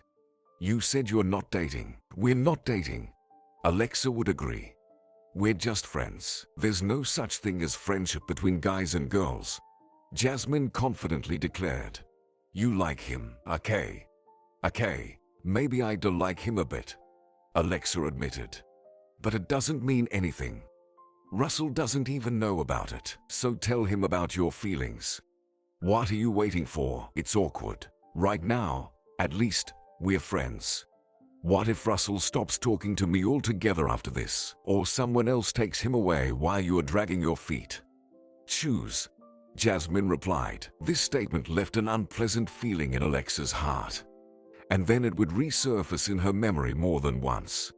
Alexa never gathered the courage to confess her feelings to Russell. Everything resolved itself somehow. One day, Russell, who was already in college by then, invited Alexa to a college party. Many will come there with their girlfriends, he explained. So I thought maybe you'd like to come with their girlfriends, Alexa repeated, blushing. You mean that if you want, we can go as friends, Russell replied. That's also possible. Alexa realized that this was her chance. Perhaps the only one. No, I want to go as a girlfriend, she said. Alexa never regretted what she said during the few years they were dating. For those around them, not much changed in their behavior. Alexa, just like before, went to football games with Russell, watched TV at his place, or cooked something delicious for him and Mrs. Jones. Mrs. Jones began spending entire days in bed, and Alexa was deeply concerned for her. Doctors say it's age-related, Russell sadly explained. There's nothing we can do now. We can only try to support her as much as possible. Russell's mother had moved to another town, started a new family, and hardly remembered Mrs. Jones or her son. Russell didn't hold it against her. My mom went through a lot because of me, he would say. Let her live for herself now. It's better this way. To whom? To you or Mrs. Jones, who lies here alone. I'm here too, Russell countered. I'm paying back for what she did for me. Russell found a job as a stock clerk in a store near their home. His work, his studies, and Alexa's studies led to them seeing each other less and less. However, Jasmine saw Alexa even less, and their friendship strained. A real argument between them happened when Alexa couldn't make it to Jasmine's birthday. You were probably with that guy of yours again, Jasmine said, pouting. She avoided calling Russell by name, as if afraid to get dirty. Not exactly with him, with Mrs. Jones. She felt unwell yesterday, and Russell had a tough day at work. He couldn't take time off. I'm sorry. Please forgive me. Jasmine continued to stay silent. Alexa took her hand. Well, let's celebrate on Sunday. We don't have to mark every holiday on the exact day. Until Sunday, the pie I baked won't last. But overall, I think you won't come to me before Christmas. Why is that? Alexa wondered. Because you constantly promise something, and then everything falls apart. Either Russell is busy, and you need to stay with his grandmother, or vice versa. He's free, and you rush off to him. Don't you think it's all a game? In what sense? Alexa asked. In the sense that he's using you, dating you for the money. This thought had never crossed Alexa's mind, probably because it seemed too absurd. Russell has never asked me for anything, she said. He didn't ask, Jasmine agreed. But you once handed him a bunch of money. Or rather, your dad did. But it doesn't matter. Do you think he forgot about it? Surely he thinks that anything can happen in life. Maybe he'll need more. For his grandmother, for example. Alexa jerked her hand away and stared at her friend as if she was some kind of monster. She couldn't believe she was hearing such things from Jasmine. Why are you saying such things? Russell is not like that at all. You've never really talked to him once. How do you know what's going on in his head? And you, the love-struck fool, Jasmine declared. You won't see anything clearly because of your feelings. Maybe he's already dating someone else while seeing you. Alexa didn't bother to listen to this nonsense. She rushed out of the apartment. Russell is not like that, she repeated to herself. Jasmine is just making things up. On the other hand, why would she do that? What if I really don't notice anything because of my love? What if Jasmine is right? On that day, Russell was supposed to work at the store. Alexa felt uneasy and decided to go see him. She thought that just seeing him, hugging him, would make everything right. However, Alexa's wish was not meant to come true. Russell wasn't at the store. He couldn't make it today. Said some things came up. One of the salespeople said. What things could have come up for Russell, who assured her that he would be working all day? Alexa went to his home, but he wasn't there. To occupy herself, She read a book from Mrs. Jones for a while, and then started preparing dinner. Russell arrived at the usual time. Alexa greeted him in the hallway, putting on a smile. "Hey," Russell said absent-mindedly. "Are you here? I thought you said you'd start preparing for the exams." "You've said a lot too," Alexa thought, but aloud she said, "I'm already prepared." It was easy. "And how was your day?" "As usual. Unloading trucks," he replied. Russell kissed her on the cheek and went to the room to greet his grandmother. Alexa stood there in shock. Russell had always seemed like an honest person. Perfect, the best of all. What else was Russell hiding from her? And how far could he go in his deceit? That night, Alexa could hardly close her eyes. She fell asleep only towards morning. She dreamt that Russell was flirting with some other girls. Alexa was almost relieved when she was awakened by a phone call. It was Jasmine, speaking in a strange tone. "Forgive me for yesterday," she said. "I don't know what came over me. Said all sorts of nonsense. I'm a fool, Alexa. How can I make it up to you? Or maybe it's not you who's the fool, but me," Alexa mumbled. "What are you talking about? Did something happen?" "I found out that Russell lied to me." "Really? About what?" "Yesterday, he was supposed to work at the store, but when I went there, I didn't find Russell. The salesperson said he had taken the day off, but when I asked Russell the same thing in the evening, he said he had been working.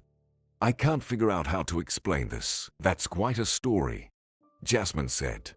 "Confront him and ask what's going on. You know he wasn't at work. The evidence is right there. Any salesperson can confirm it. It will seem like I don't trust Russell, and I'm spying on him." Alexa sighed. "Do you trust him after what happened?" Jasmine asked. Alexa remained silent. "I'll help you," said Jasmine. "How?" "I'll keep an eye on Russell. See where he goes, what he does. I've almost finished all my exams. I have plenty of free time to help my best friend." "No, Jasmine. It's not right. It's not right to deceive your girlfriend," Jasmine countered. "Anyway, wait for news. I'll dig up something." She hung up, and Alexa sat there for some time, still holding the phone. She didn't know herself whether she wanted to know the truth. Maybe it's better to leave things as they are. For several days, everything remained as before. Alexa visited Russell, cooked for Mrs. Jones, watched a couple of football matches with Russell, and tried to focus on her studies. Everything seemed normal, but Alexa felt like a disaster was looming, and it struck at the very moment when she was starting to believe that everything was fine. "I have some news for you, but I want to share it in person," Jasmine said over the phone. "How about meeting at our usual cafe around 1 at 1? But I promised Russell that I would go with him. After I tell you what I know, you probably won't want to go anywhere with him at all," Jasmine interrupted. "So decide for yourself." "You're scaring me," sighed Alexa. "If it's something terrible, tell me now." "Why wait?" "No, in person. I want to catch you if you collapse from this news. So, shall we meet at the usual place?" "Okay, I'll come." Alexa arrived at the cafe even before the appointed time, telling Russell that she urgently needed to stop by the institute. Can you believe it? Half a year away, and nothing has changed, a voice behind her said. Alexa jumped in fright. "Jasmine, you can't sneak up like that," she said. "I didn't sneak up. You were floating in the clouds and didn't notice me at all," Jasmine replied. "Jasmine, what did you want to tell me?" "I found compromising evidence on your Russell. I'm afraid you won't like it." "Compromising evidence? What is it?" Jasmine silently placed her phone on the table. On the screen was a photo that Alexa would remember for the rest of her days.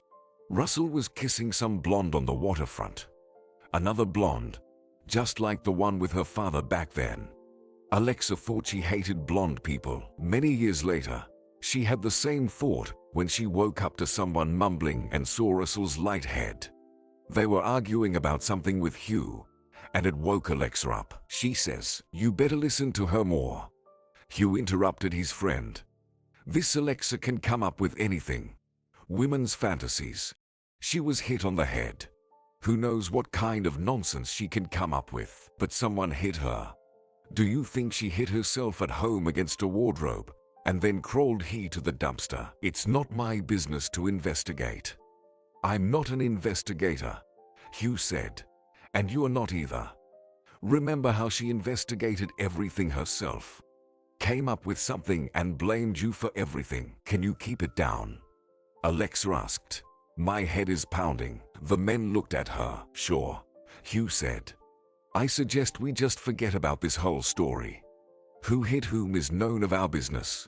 Say thank you that you weren't taken to the hospital as you should have been. I didn't know back then that you're a pathologist, mumbled Alexa. Maybe I would have gone to the hospital. But now it's too late. Why? Hugh was surprised. There's a phone connection here. Now I feel better, so I want to stay. Alexa replied. Hugh looked at her, then at Russell, and waved his hand. Do whatever you want. You've already played doctors. Now play detectives. We were talking about your husband, Russell explained. About him supposedly hitting you, no one else. Alexa confirmed. And, to be honest, because of him, I'm afraid to go home now. What kind of person is he? Russell asked. Who was Mason? But the question was complicated. He was the guy who helped her prepare for her diploma. An unimaginable nerd collecting stamps. At times a whiner and a hypochondriac. A liar, and also a murderer. Alexa had learned about this side of her husband not too long ago. After my father's death, I took over the company, Alexa said. And Mason was my deputy. An annoying and tedious one. But you could always rely on him. At least at work, at the head of the company. Well, Hugh said. And what does it produce? If it's not a secret, all sorts of construction materials, haze, and wire. Now we have evidence. Your husband won't get away, Hugh said. You were clearly hit on the head with a brick. A construction material. Only your husband could use it. Not funny. Alexa muttered. I told you, he's not good with humor, Russell said, with his support. Alexa felt a bit easier, and she continued. Lately, we only discussed work-related issues. We hardly talked about our family life. And there was nothing to talk about. At first, I was upset about it. But then, when I found his correspondence on the phone, I understood what was going on. Mason found someone else, and I wasn't needed. It might sound strange, but I had no intention of fixing our relationship because there was nothing to fix. I even felt relieved when I learned the truth. I wanted to file for divorce, but I didn't have time. What happened. Alexa pointed to her head. And the day of the attack. What do you remember? Russell asked. That day. Alexa pondered.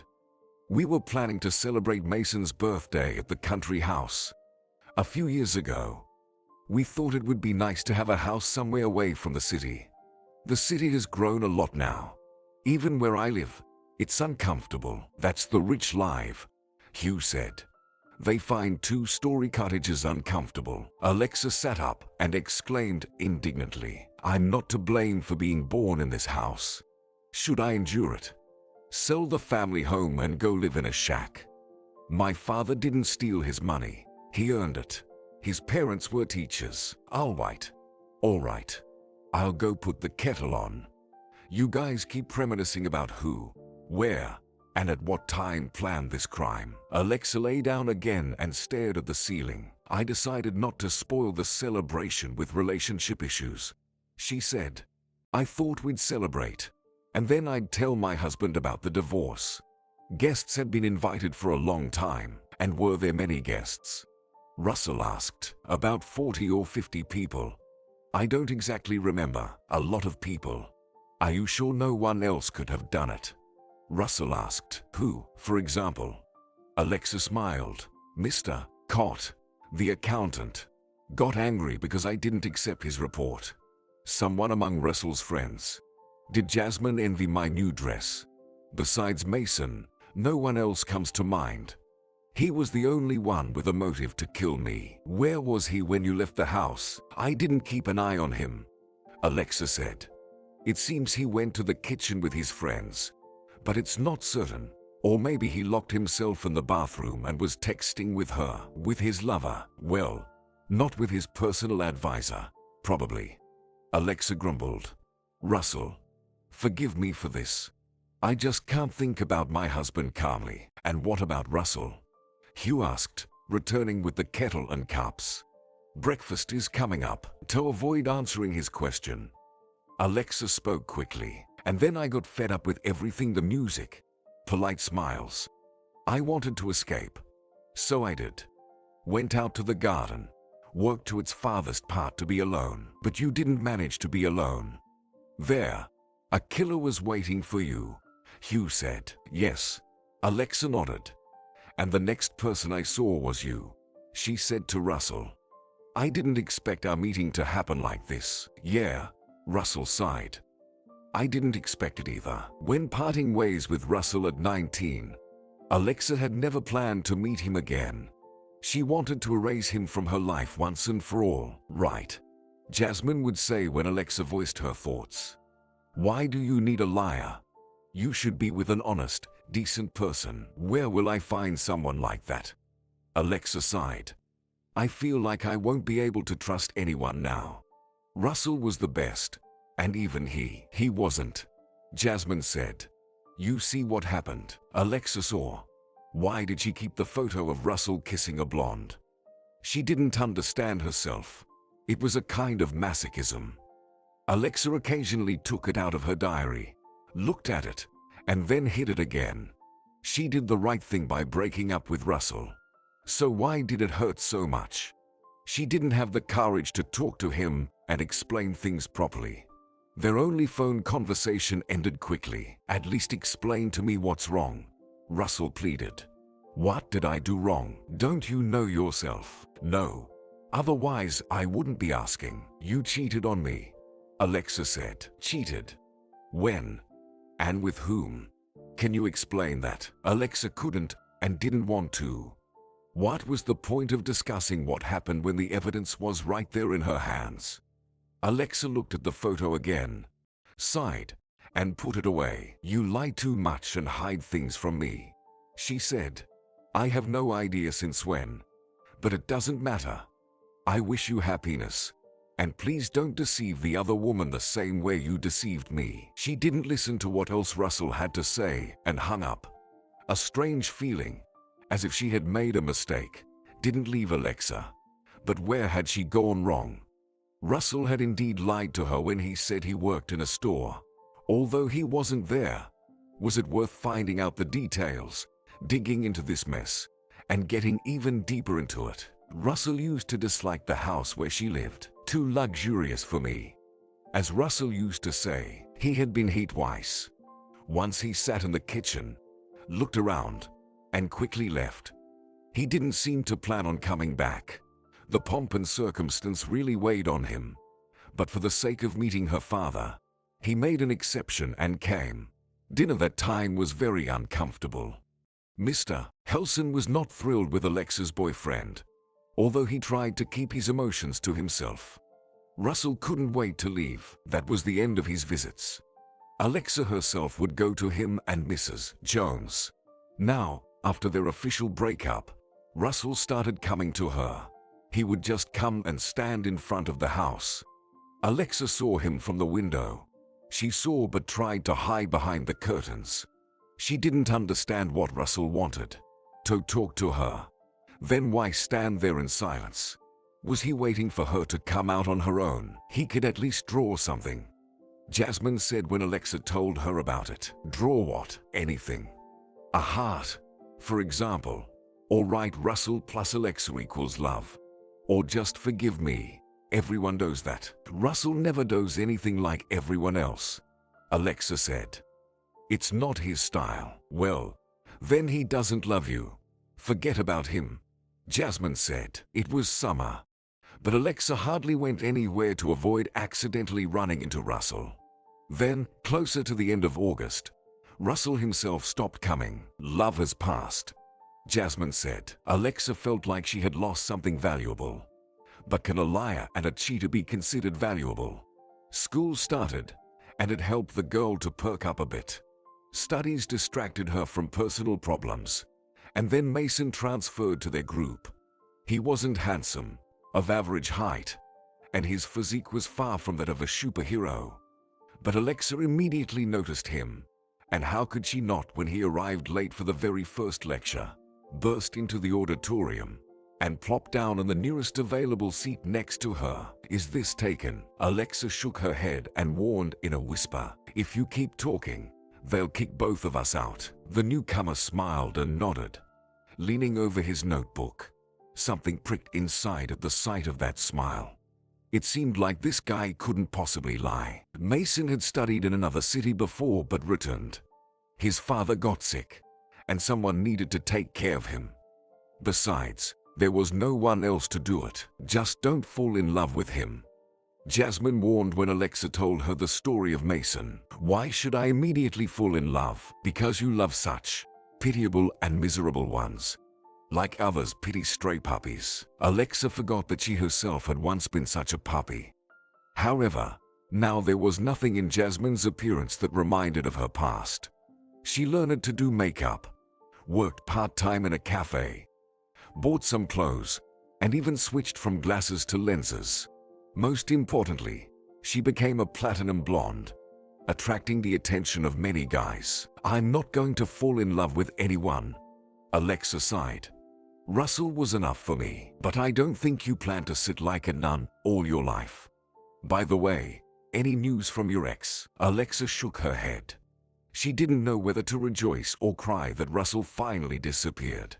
Deep down, Alexa felt sadness, but her father seemed satisfied. I always said that this guy was not right for you, he said during dinner. You're smart, intelligent, and he's just strange. The fact that Alexa communicated with Mason more than other students was accidental. Somehow, he always ended up being late and sat on the first desk, the one where Alexa was sitting. I think you're lying about the transfer, a girl once remarked. Why is that? No one transferred you. You were expelled for being late. Mason laughed as if she had told a joke. Alexa added, I'm serious. You can't be so irresponsible. You're right, Mason agreed. But when you give your father shots every morning, there's not enough time for everything. Alexa was embarrassed. Growing up in an affluent family where they had a visiting nurse, housekeeper, and governess as needed, she couldn't comprehend all of this. Sorry, she said. I didn't think. Okay. Don't apologize. No one thinks. Who needs other people's problems? To me, Alexa almost said, but stopped in time. However, it was true. As always, she fell for it, went along with pity, and got involved in Mason's story. Alexa and the guy used to communicate as friends, but one day everything changed. When Mason didn't show up at the university, Alexa thought he was just running late. However, when the second class started, and the chair next to her remained empty, she got worried. She went out into the corridor and started calling him.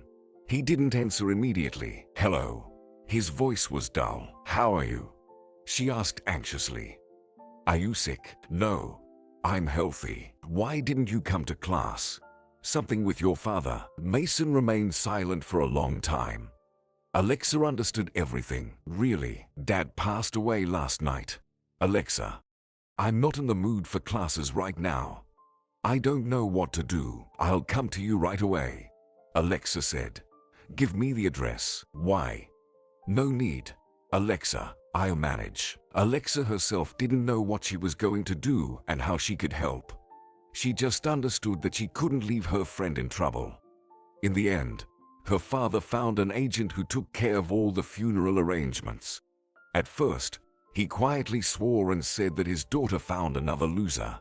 But after talking to Mason a couple of times, he quieted down. Perhaps Mr. Helson saw something noble in Mason's face. Be that as it may, he didn't object to his daughter's communication with him. They helped Mason with the funeral, and it seemed like his life should go back to normal.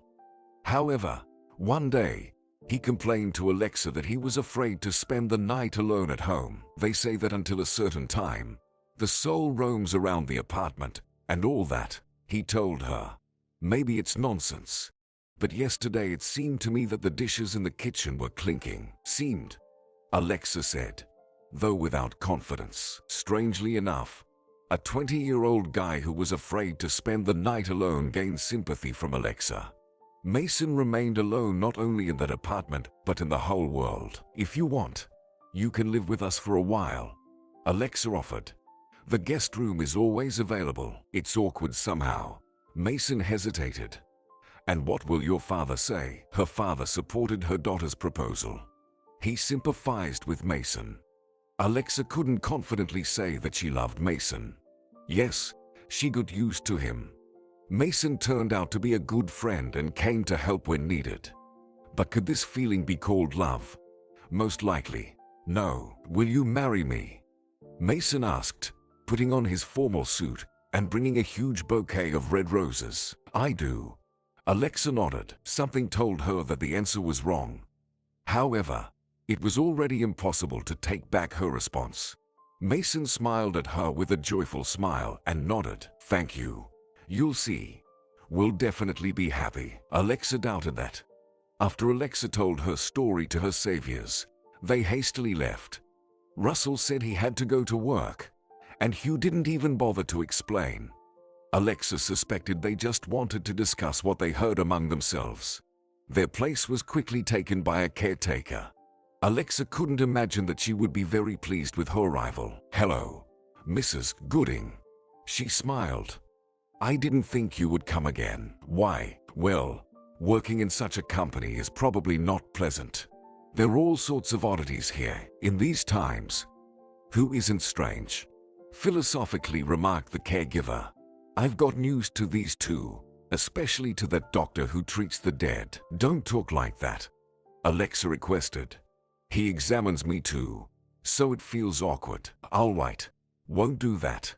But tell me, what do you want to eat? Drink? Maybe read a newspaper? All of this sounded very much like the questions Alexa used to ask Mrs. Jones. I wonder how she is now. Most likely, after so many years, she wasn't alive anymore. Asking Russell about it was awkward. Better not. Let's just chat. Alexa thought that if friends gossip behind her back, she has the right to do the same. Mrs. Gooding took a seat.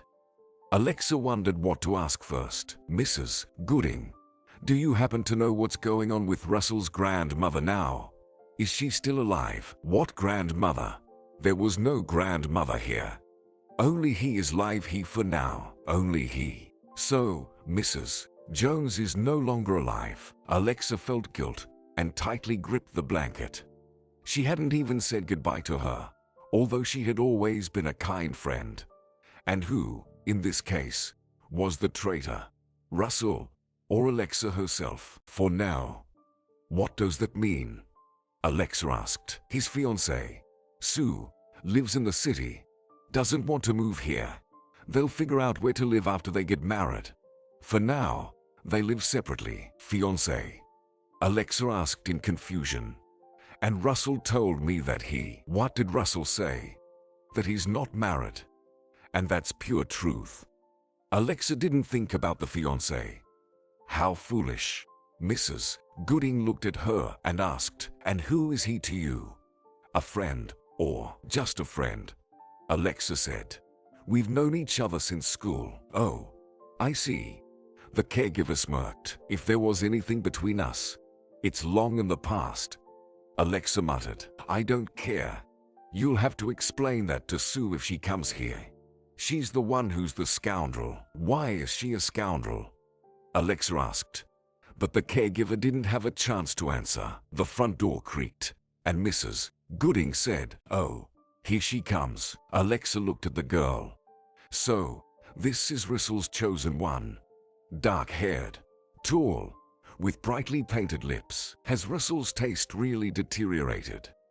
Alexa thought, immediately scolding herself.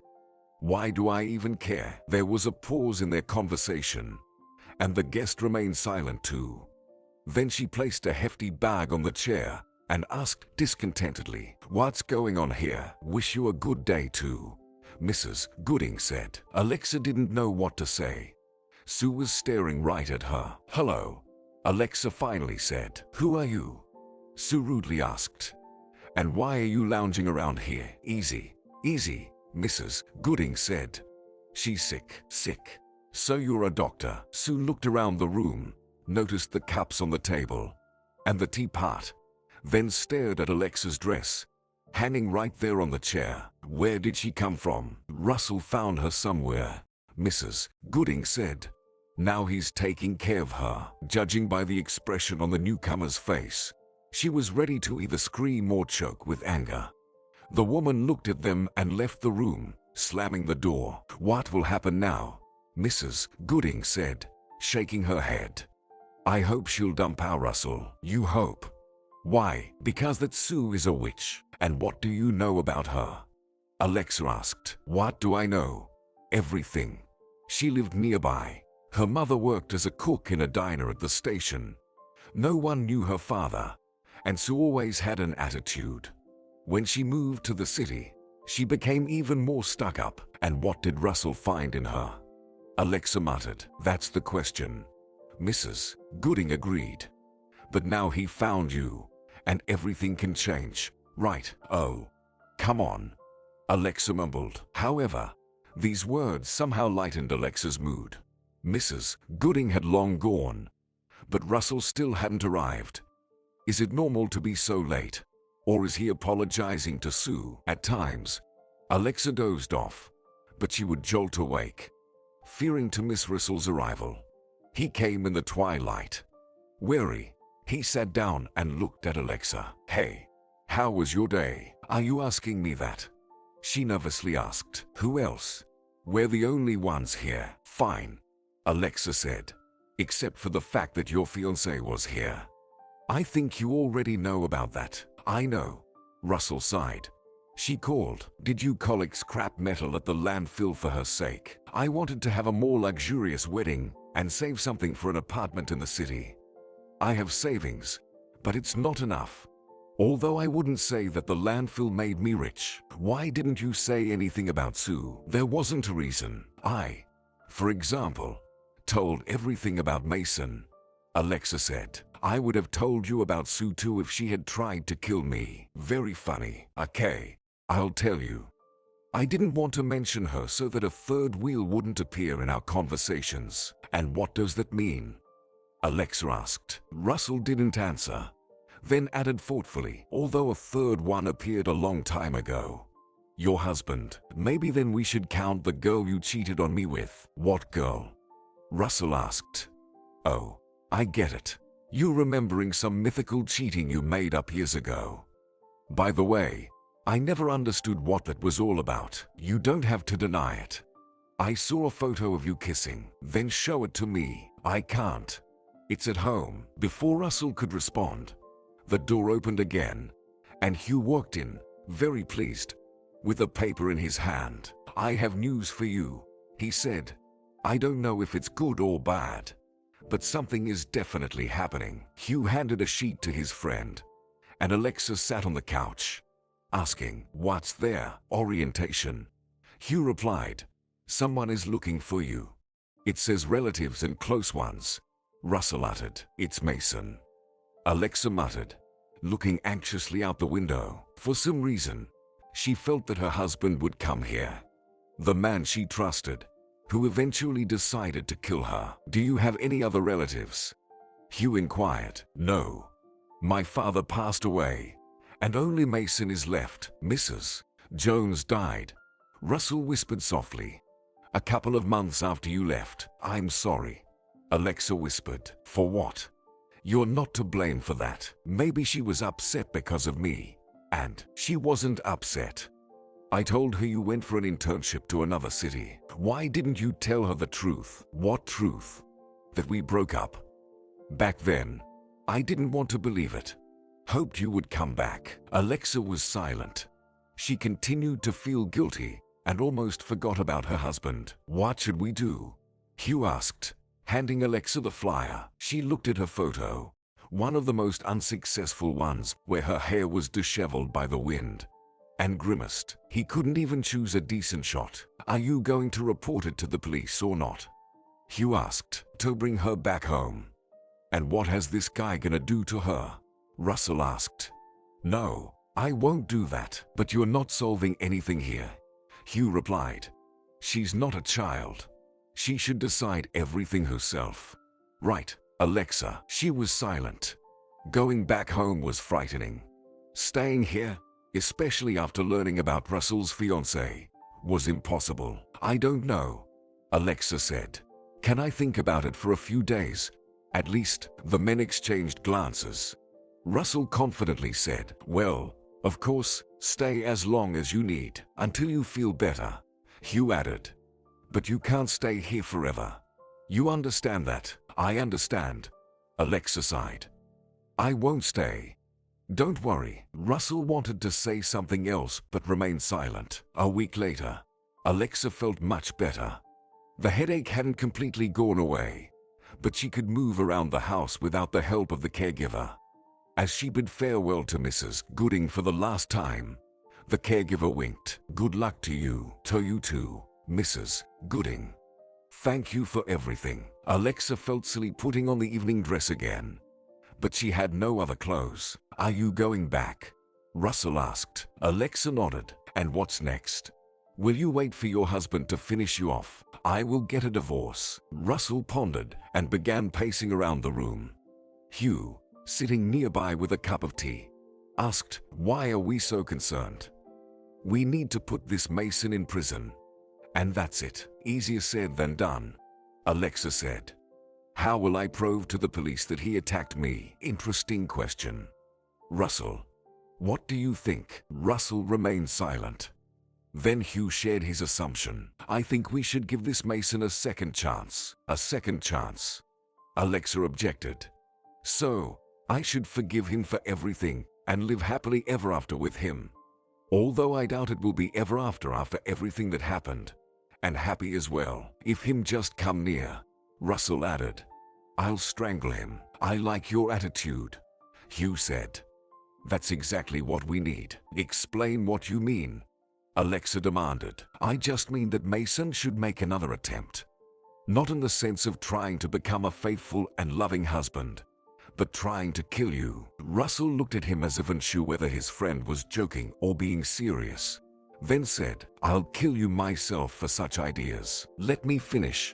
Hugh waved his hands. "We need to set a trap for our Mason.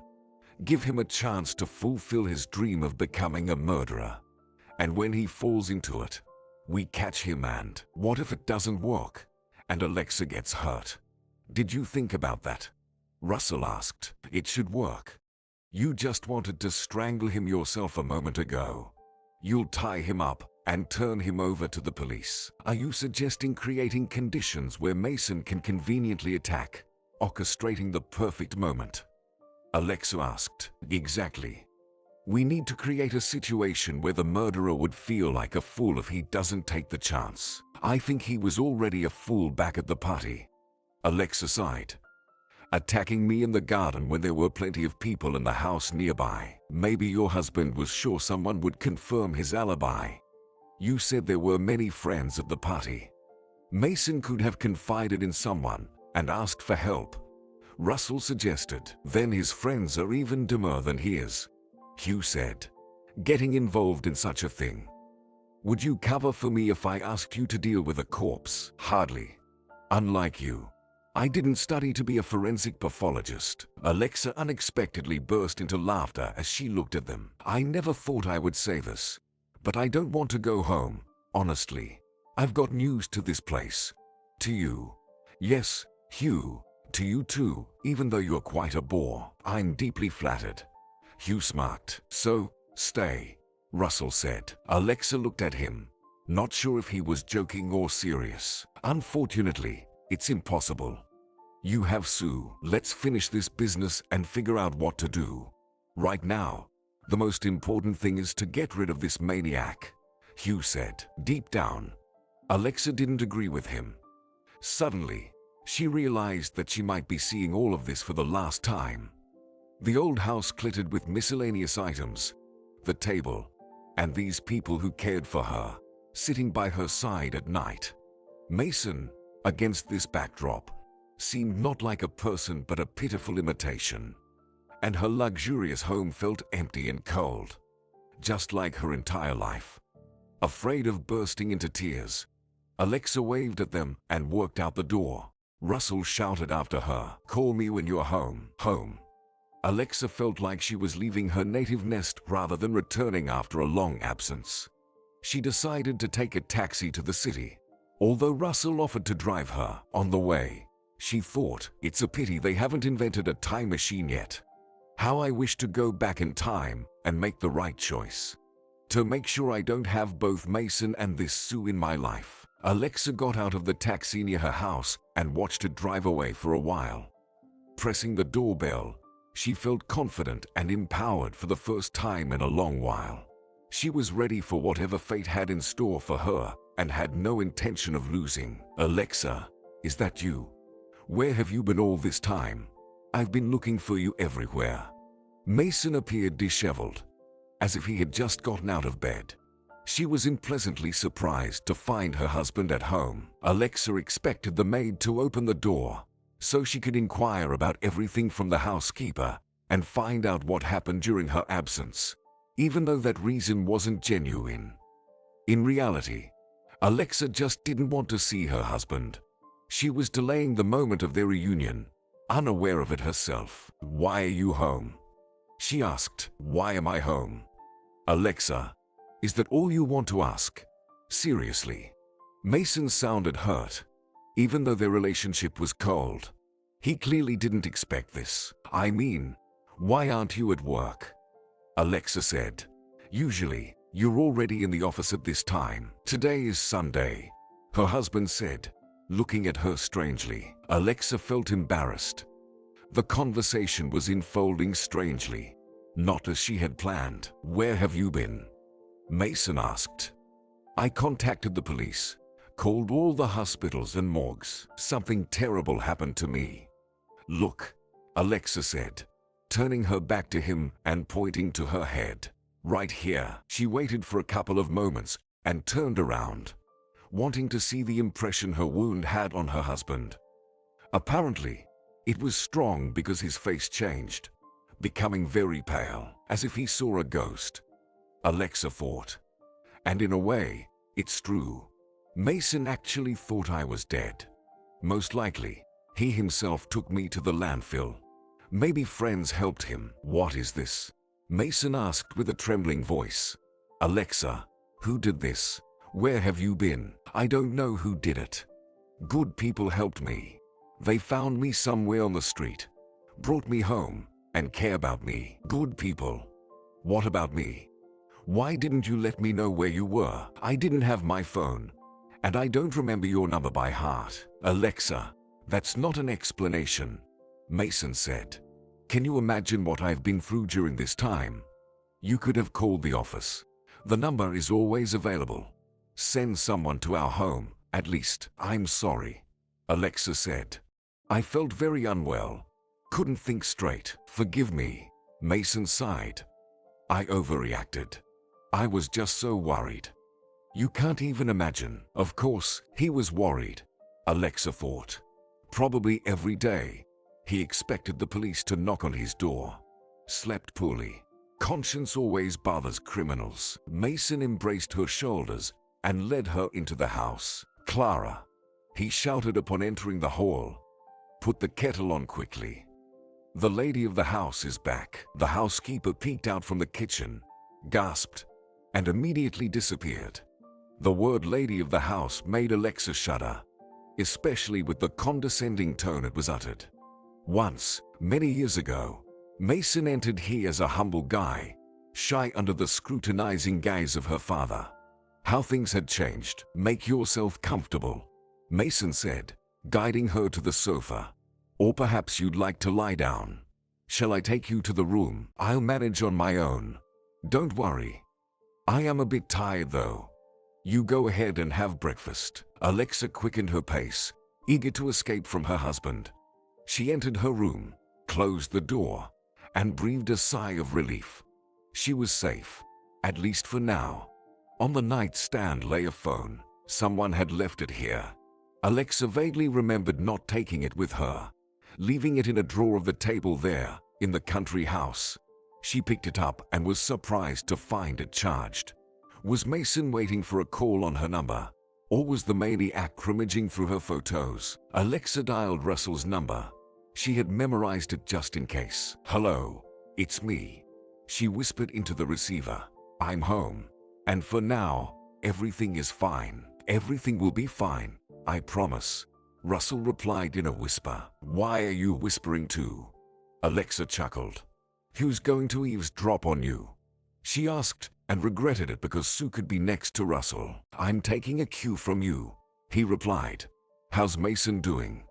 "Probably turned gray from sorrow. I haven't noticed any gray hair, but he portrayed someone heartbroken skillfully.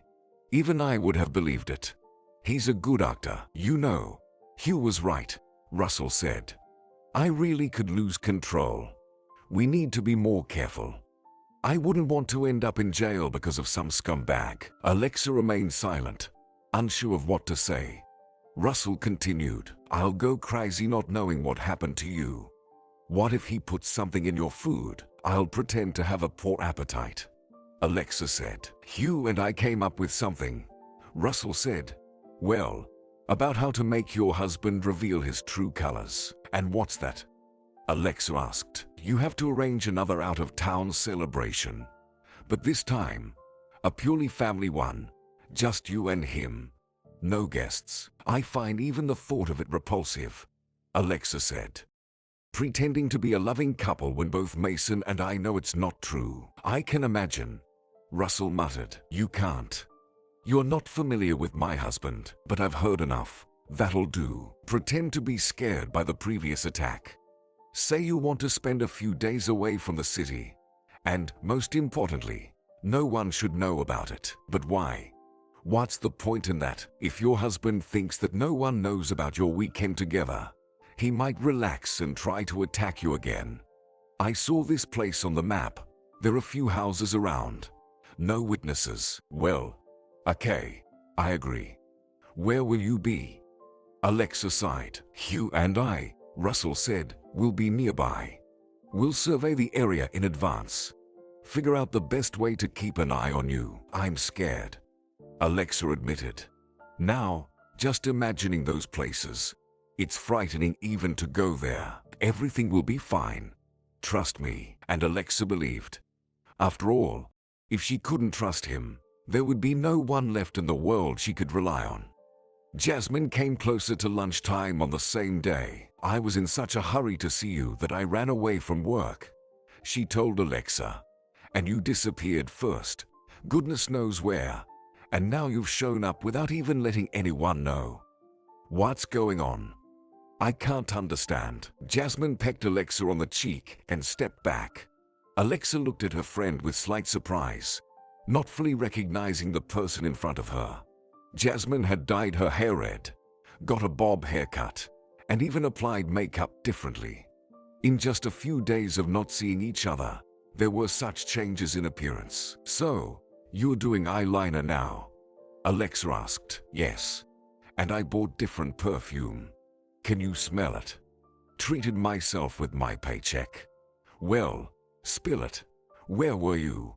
What did you see?" At first, Alexa wanted to tell Jasmine about the encounter with Russell, her husband's betrayal, and everything else, but she changed her mind now.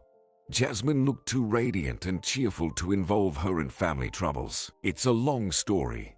You better see for yourself," Alexa said, tilting her head to reveal the healed wound on her head. "Goodness," Jasmine exclaimed.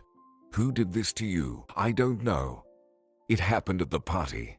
That's where we last saw each other." "Yeah, right," Jasmine said. "Sorry for leaving you back then. The champagne was so delicious.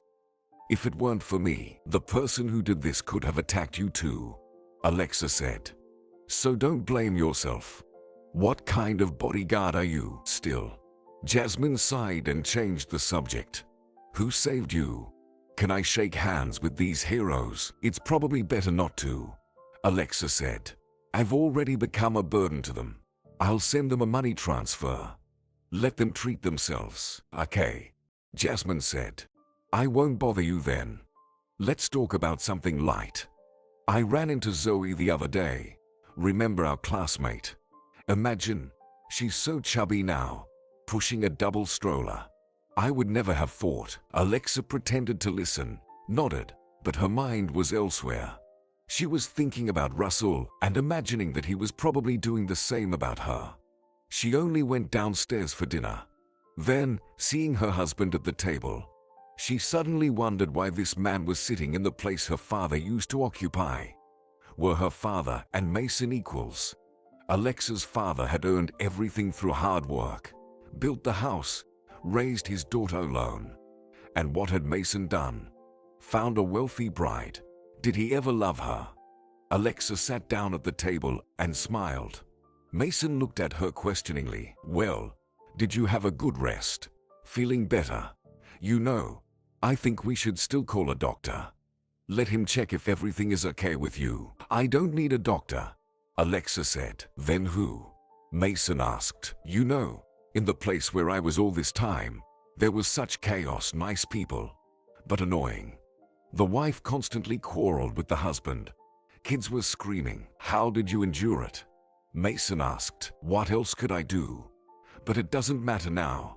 I'm grateful to those people, and I don't blame them for anything. But that endless noise, you know, I got so tired. I think you should still see a doctor. I've never heard such things from you before. Let's relax outside the city, Alexa said. Just you and me. No guests or servants. Complete silence. Mason looked at his wife with a puzzled expression, then asked cautiously, outside the city? Where? At our house, meaning where everything happened. And you're not afraid? Alexa looked at her husband, but she saw a completely different person. The guy Mason used to be. Afraid of ghosts, scared of random noises. And this man had turned to murder. For the first time, Alexa doubted her version. Do I really have anything to fear? She asked. After all, you'll be with me if that's what you really want. Let's go next weekend, Mason replied, and we won't tell anyone about it. Alexa said, turn off our phones, disappear off all radars. A real escape from civilization. You know, romantic, Mason chuckled. I don't remember you liking anything like that before. People change, and after what happened to me, I want to live with new strength, not miss a single moment. You understand? Alexa said, and preferably, in those moments, there won't be you, she thought. But, of course, she didn't say it out loud. Alexa had almost forgotten what it was like to relax with her husband, and now simultaneously anticipated the imminent resolution and feared it. What if Mason attacked, and Russell and his friend didn't come to help in time? Or what if her husband really poisoned the food? Or maybe nothing would happen at all, and she, like a fool, would arrange a romantic dinner for Mason. They would politely smile at each other, and that would be the end of it. Perhaps it was better to forget about the attack, file for divorce, and erase this story from her memory like a bad dream. The villain must be punished, Hugh said when Alexa expressed this thought over the phone. You'll regret it yourself. You'll walk the streets with caution, fearing he might attack from around the corner, Russell added. Alexa had nothing else to do but agree with them. There was no turning back. She had to put an end to this story and find out from Mason why he did what he did. Saturday morning turned out to be rainy. The rain drizzled, and Mason, looking thoughtfully out the window, asked, Are you sure you want this? Maybe we should postpone our trip to another time. Absolutely. I checked the weather. The sun should come out after lunch, Alexa said. In reality, Alexa was lying. They couldn't afford their plan to fall apart. Mason pursed his lips disapprovingly and went to load things into the car. They got into the car, and Mason turned on the radio. Then he glanced at his wife and sighed. Sorry, I'll turn it off now. Forgot you can't stand it. It's okay. Leave it. Alexa requested. I like this song. Not that she really needed music, but it was easier to stay silent. Staring out the window, sitting in complete silence would have been uncomfortable. Yet, Mason seemed uneasy, probably because he occasionally asked questions. Do you feel okay? No headache. Everything is fine. I took some pills just in case. You don't need to worry. At work, everyone was asking about you. Do you really not want to call someone from there? Accountants seem to be the most concerned. You would make their day. Maybe later, Alexa said. And let's not talk about accountants today. For these 2 days, it's just you and me in the whole world. Haven't you forgotten? Oh, yeah, I remember, mumbled Mason. Alexa found it amusing how determined Mason was to keep the conversation going. Apparently, driving in complete silence was truly torturous for him. The village they arrived at looked almost uninhabited. Alexa used to like this place, but now it seemed eerie. It truly was a good location for various crimes. Mason parked the car in front of the house and awkwardly offered his hand to help his wife get out. What should we do? Mason asked. Aren't you tired? Maybe you want to lie down. No, thanks. Everything is fine. I'll unpack the bags. And are you hungry, dear? At the word dear, Mason jerked as if shocked. Alexa had never called him that before. No, thanks. I'll go check the rooms. Maybe we need to air them out. It was evident that her husband was looking for any excuse to get away from her. Alexa nodded. Sure, go ahead. Mason went upstairs. Alexa waited for a moment, sneaked up the stairs, and eavesdropped. It seemed her husband was talking to someone on the phone, probably a lover, or maybe making arrangements with friends regarding an alibi. Alexa once again found herself eavesdropping. She went back to the kitchen and picked up her phone as well. Hello, where are you? She whispered into the phone. In your garden. There are a lot of bushes here. Did you deliberately plant them to keep thieves unnoticed? Russell asked. No, it's for you to sit in ambush, Alexa said. Mason is talking on the phone. I don't know with whom and about what, but I think it's about me. Soon, they'll be talking about him, Russell promised. All the country's TV channels, they love stories about husbands getting rid of their wives for the inheritance. The coverage will be incredible. The main thing is that I see him. I don't want them to show my black and white photo in the broadcast. You'll see. Hugh and I won't let you down. Thank you. Thank him for me, Alexa asked. I don't know why he got involved in this story, but I'm really grateful to him. He just loves adventures. Can't live without them. Wait, he'll probably tell you how he got the scar on his face. Granted, his story will likely have more fiction, but it won't hurt. Footsteps echoed on the stairs behind Alexa. She flinched and whispered into the phone. Mason is coming. Kisses. We'll talk later. She hid the phone in her pocket and blushed, realizing that she had just said kisses. How would Russell, who was almost married, interpret this phrase? Mason appeared in the kitchen, looking grumpy. Seeing his wife looking at him, Mason put on a smile. Did you miss me? Who were you talking to? Work was calling, Alexa replied. I asked you to turn off the phone, but I forgot. But they won't bother us anymore. And who were you talking to? I think I heard a voice. A friend called. Wanted to invite me fishing. But I said I'm busy today. We are busy, Mason said, smiling even wider. They fell silent, looking at each other. Alexa realized she didn't know what leisure activity to suggest to her husband. The rain continued to drizzle outside. Alexa decided that such weather was suitable for watching a movie. Maybe we'll find an interesting movie, she suggested, turning on the TV. Okay, Mason nodded. But why he in the kitchen? Our room has a larger screen, and lying in bed is much more pleasant. The husband's suggestion made Alexa uncomfortable. She was afraid that he might have planned to commit the murder in the bedroom. No, better he. she said. We can heat tea whenever we want. And the fridge is nearby. Mason looked at her as if she were foolish, but didn't say anything. Shrugged and sat on a chair. Okay. As you wish. Never before had watching a comedy caused such discomfort for Alexa. Mason also looked tense. It seemed like he couldn't wait to escape from there. As soon as the final credits rolled, Alexa stood up and told her husband that she would take a short walk in the garden to get some fresh air. In the garden.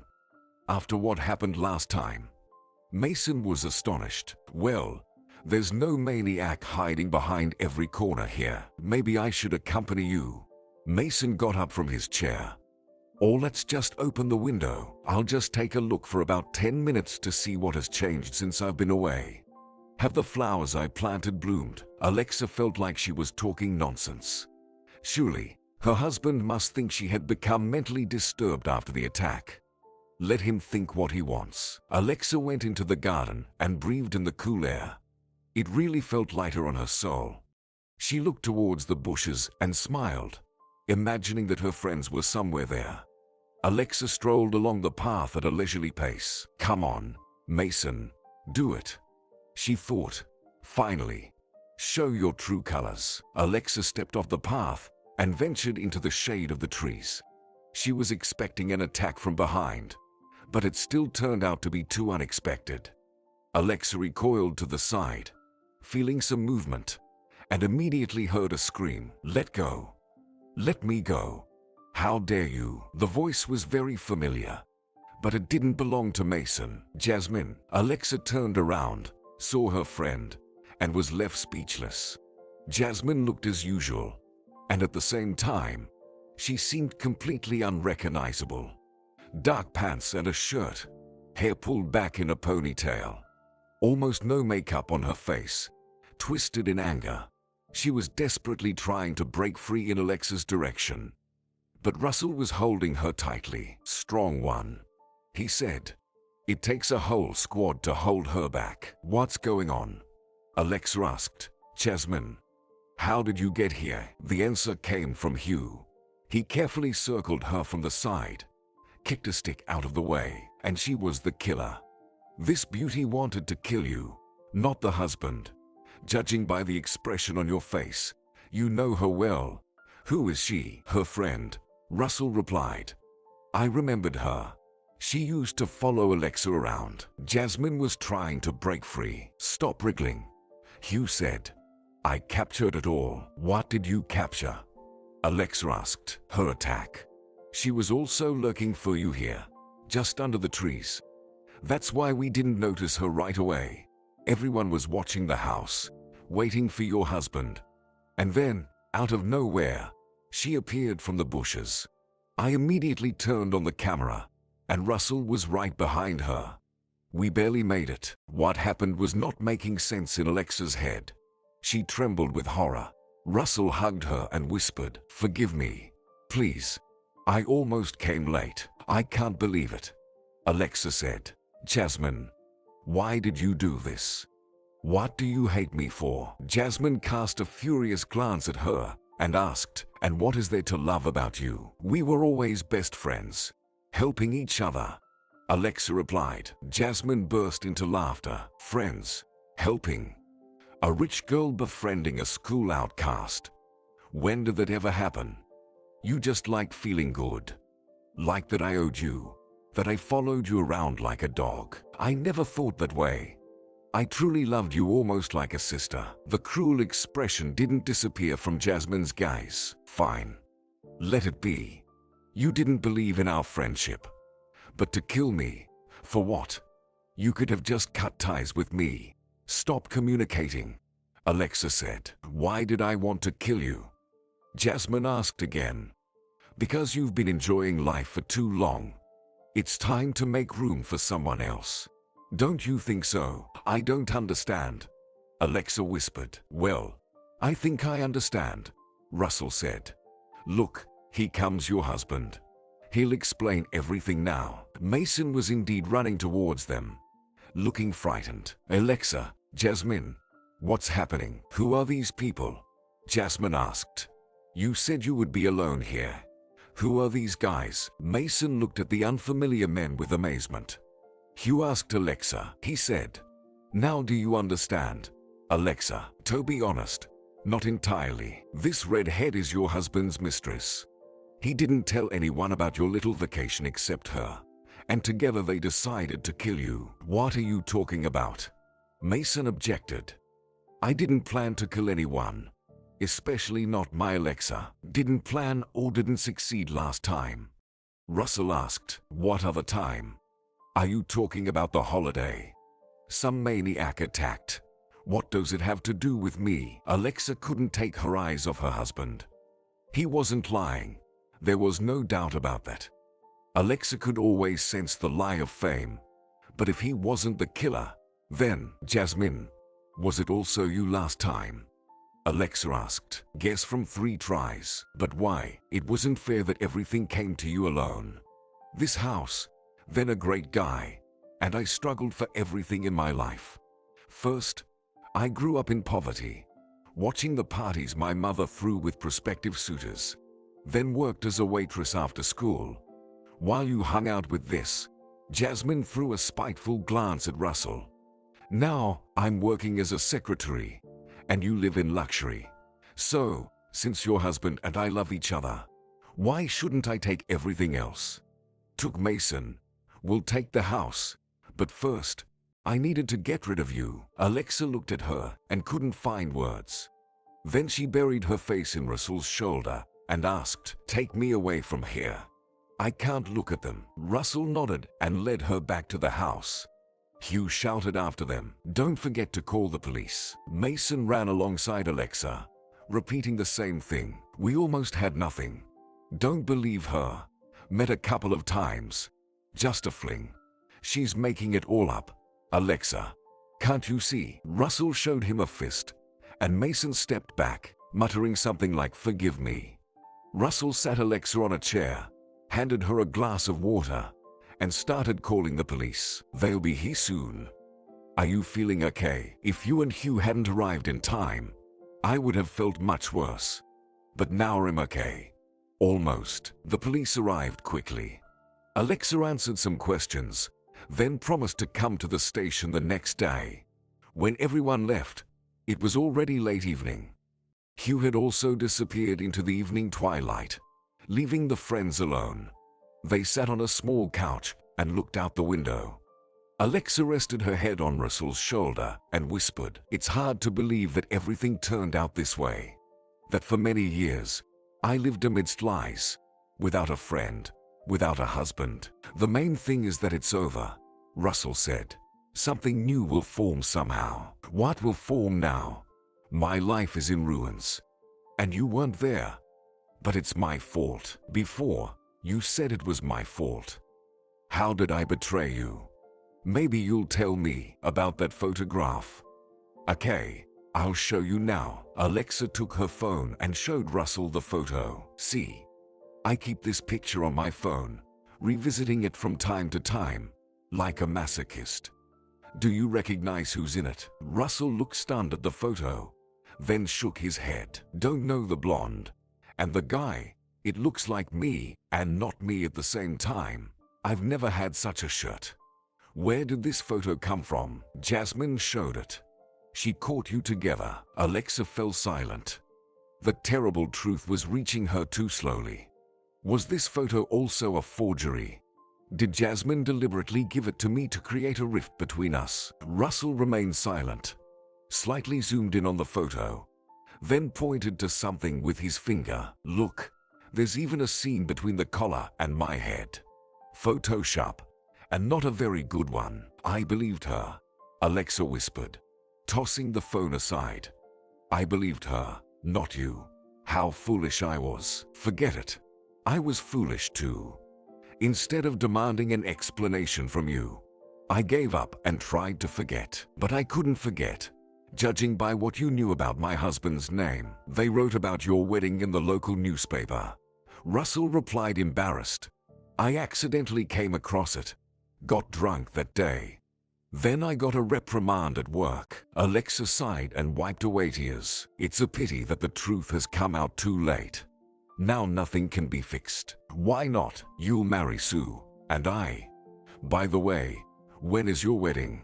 I'll drink on that day too. No one will dare to reprimand me. I'll declare a day off at work myself. There won't be any wedding.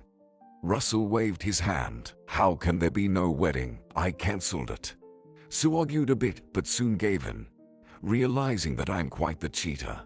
Picking up ladies at the dump. Alexa looked at him skeptically, and Russell added, although, if you insist, we can still have the wedding. No, I'm not insisting. Marry me. Russell handed her a makeshift ring made from a straw. Sorry, I don't have anything better at the moment. Alexa smiled and put the straw ring on her finger. And I don't need anything better.